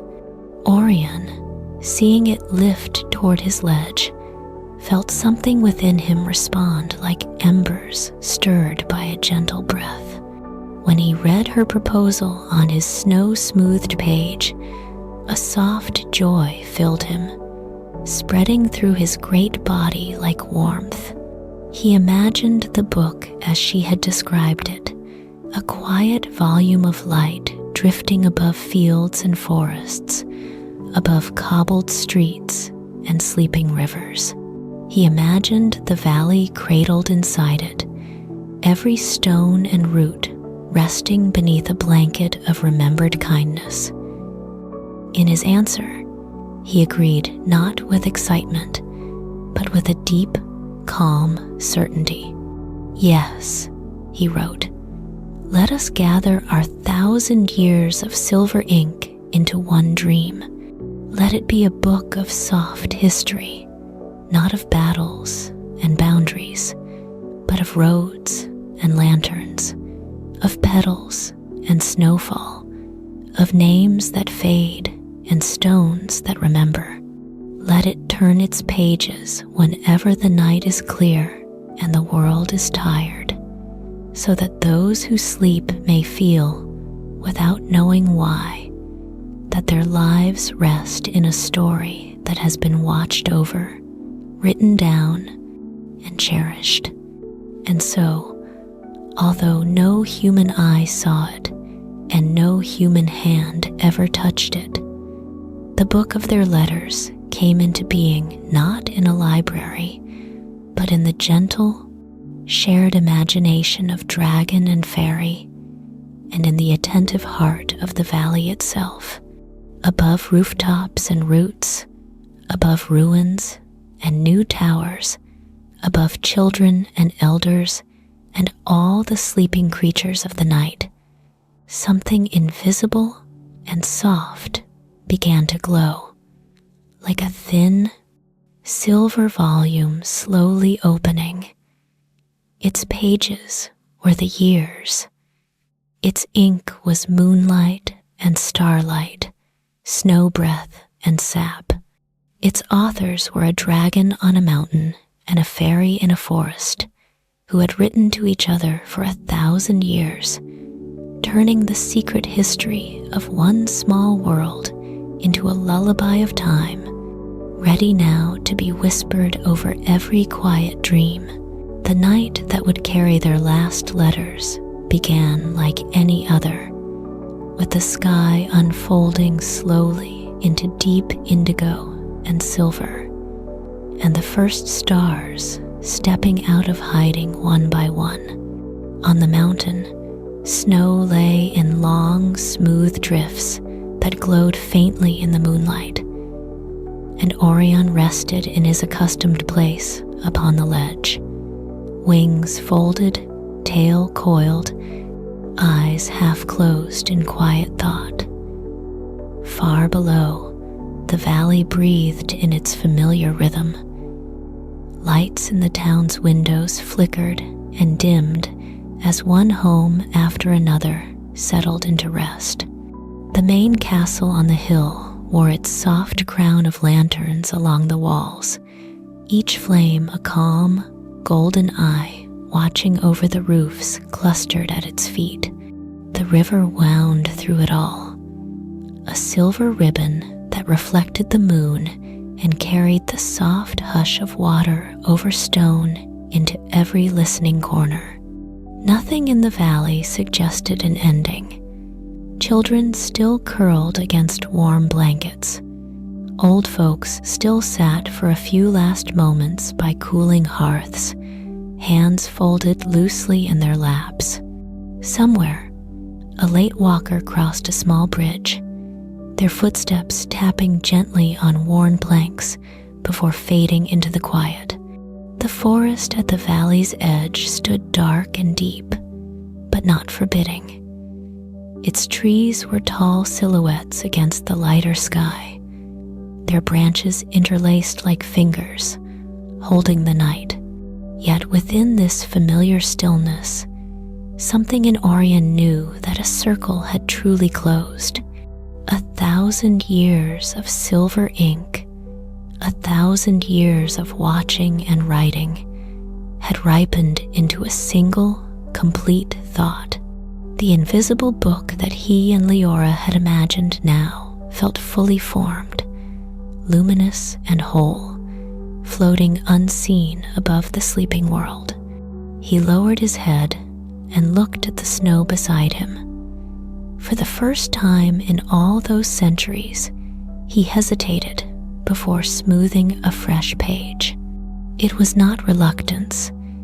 It was a gentle wish to savor this moment of quiet awareness. The wind brushed over his scales with a soft, cool hand, bringing with it the faint smell of wood smoke and distant baking, of pine and frost and river mist. He breathed out slowly, watching his warm breath curl into the night like a pale, drifting cloud. Then, with careful, tender movements, he melted and refroze a broad patch of snow into a polished, shining surface and let the tip of his claw draw the first glowing line. "Leora," he wrote, and already there was something different in the shapes of the letters, a softness that came from knowing that this message would be the last in a long, unbroken chain. "Leora, gentle heart of the forest, listener of roots and rivers, keeper of quiet dreams. Tonight, the valley lies beneath us as it has so many times, soft, peaceful, half lit by lamps and half lit by the moon. The roofs below curve in the same familiar patterns. The roads shine faintly where frost has touched them. The river moves with its calm, silver sound, and above it all, I feel not the beginning of a new chapter, but the deep, sweet stillness that comes when a story has been lovingly told from its first soft word to its last. He paused, letting that feeling settle into the ink. Then he continued, his strokes slow and flowing. He told her that the world no longer needed him to record every change. The valley had grown strong in its own gentle way. Its people had learned to build and unbuild, to light and unlight, to remember and forget without losing their kindness. The forest had learned to welcome roads and lights without losing its ancient quiet. The ruins had become gardens. The shrines had become resting places for new wishes. We have watched for so long, he wrote, that our watching has seeped into the stone and soil. Even if we said nothing more, our care would remain here, folded into the land like silver threads in a soft cloak. Orion described how, that very evening, he had seen a small scene that felt like a blessing in itself. A child, too full of thoughts to sleep, had slipped out to a narrow balcony of the castle and leaned on the cold stone rail. The child's eyes had lifted instinctively to the sky, searching for the brightest star, and upon finding it, they had closed gently, lips moving in a quiet wish that no one else could hear. Orion had heard only the tone of the unspoken words, but it had been a tone of hope, not fear, of longing, not despair. Then a hand had come to rest on the child's shoulder, an older hand, warm and steady, and together they had stood in silence for a few moments before going back inside. This, he wrote, the letters glowing with quiet warmth, is what we wished for when we began. Not that they would know us, but that they would look at the stars and feel, somehow, that they are not alone. He did not speak of leaving, nor of vanishing. Dragons did not measure their days in the same way others did, and he felt no cliff edge before him. Instead, he spoke of resting, of closing a book that could always be reopened in thought. I will still be here on the mountain, he promised, with snow under my claws and clouds around my wings. You will still be in your green hollow, with roots around your feet and leaves above your head. But the thread of letters we have spun between us for 1,000 years has formed its own perfect circle now. If we write more, the circle will not be harmed, but it will not be made more whole. I feel that this is the place where our words may bow to the silence they have always served. At the end of his letter, Orion let his heart speak in a way it never had quite so openly. Thank you, he wrote simply. Thank you for every answer, every reflection, every soft correction when I saw only stone and you reminded me of sap, every gentle echo when you saw only roots and I told you of rooftops shining in the dawn. You have been the other half of my watching. You have been the quiet voice that turned my solitude into companionship. If the valley sleeps peacefully tonight, I think it is in part because we have loved it together, from both above and below. He finished with a wish, one meant as much for her as for the world beneath them. May this night and every night that follows be soft around you, Leora. May the wind that carries this letter to you be gentle. May the stars that shine above your forest be kind. May every dream that passes under our sky float like a silver leaf on calm water, untroubled and at ease.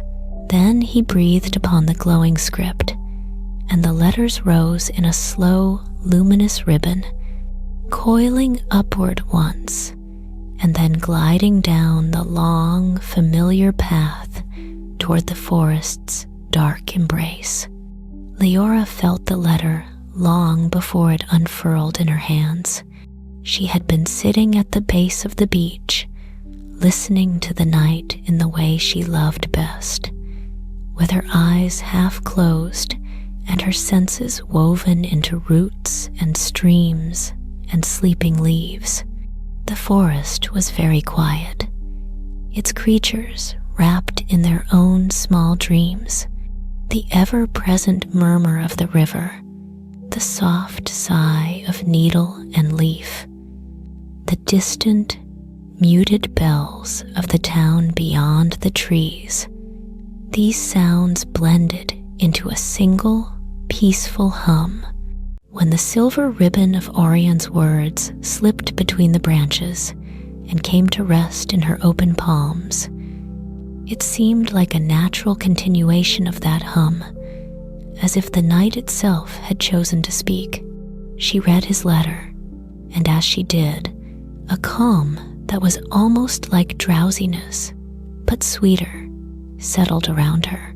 His gratitude flowed into her, and her own gratitude rose to meet it, like two clear springs mingling into one quiet pool. She looked around her hollow, at the thin sheets of bark lined with old script, at the small bowl of starlit ink, at the owl feather quill lying ready on the stone. She knew, as he did, that none of this needed to be put away or destroyed. It only needed to rest. The story they had been writing together, this soft, secret history of one small world, had reached a place of gentle completion. When she dipped her quill into the ink this time, her hand did not tremble with sadness. It moved with the steady, slow assurance of someone sewing the last stitch in a much-loved garment. Orion, she wrote, guardian of snow and star, watcher of rooftops and roads, I have read your words, and my heart is as quiet as the deepest roots when they sleep. You are right. Our letters have become a circle, a wreath of silver words laid around this valley. It does not need more to be whole. It only needs to be worn now, not by us, but by the world itself. Every night, like a crown of gentle remembering, she thanked him in turn, thanking his patient, high gaze for all the times it had seen what she could not. The first stones lifted into place, the way banners moved in the wind, the hum of water wheels, and the glow of lamps, the curve of bridges tracing arcs over the river. She thanked him for his kindness, for choosing to warm rather than burn, for choosing to watch rather than rule, for choosing to send letters instead of fire. You have been, she wrote, a mountain turned into a heart. You have been fire taught to speak softly. You have been the quiet assurance above every roof that someone sees and cares without asking anything in return. Then she turned her words outward, beyond dragon and fairy, to the valley that lay between them, and to any soul that might ever sleep under this sky. To the villages and towns, she wrote, to the castles and ruins, to the roads of lanterns and the paths of bare feet, to the fields and rivers and forests, to every creature that curls into itself at night, small or large, frightened or calm, to all of you, we send this last letter as a blessing. You do not know us, and you do not need to. It is enough that you feel, without knowing why, that the night is not empty, that the dark is not cruel, that the stars look down with gentle eyes. Her final lines were like a lullaby sung into the ink itself. May your sleep be deep and peaceful, she wrote. May your dreams be soft and silver, touched by starlight and quiet water, by leaves and distant snow. May the worries of your waking hours loosen slowly, like knots undone by a tender hand. May you feel, in the weight of your blankets and the hush of the night around you, that the world is holding you safely, the way the valley is held between mountain and forest. Rest now, breathe slowly, let the day fall away like a cloak, and let the night wrap you in a gentle, endless, shining calm. When she lifted her quill, the hollow felt as still and content as a held breath just before sleep. She watched as the silver letters rose from the bark, gathering themselves into a bright, delicate ribbon. This time, when the ribbon slipped out into the forest, it did not travel only to the mountain. It widened as it rose, thinning and spreading until it became a soft, pale mist that drifted over treetops and rooftops alike. It flowed over the sleeping town, over the old and new castles, over the quiet ruins and secret gardens, over the bridges and shrines and lantern-lit roads. It passed through walls and branches, through shutters and thatch, settling lightly upon every closed eyelid, every folded hand, every creature hidden in burrow or nest. On the mountain, Orion felt that mist touch his scales like a warm, silver veil. In the forest, Leora felt it pass through her wings like moonlight passing through leaves. Below them, the valley exhaled in its sleep, a long, soft breath of complete surrender. The invisible book of their shared watching opened one last time, its pages turning slowly in the silent air, then rested, its story complete. And over that valley, under that sky, in that long, peaceful night, the world dreamed a dream of gentle roads and quiet rivers, of snow on roofs and leaves on branches, of dragon and fairy, and 1,000 years of silver ink. It dreamed, and it slept, and it was safe.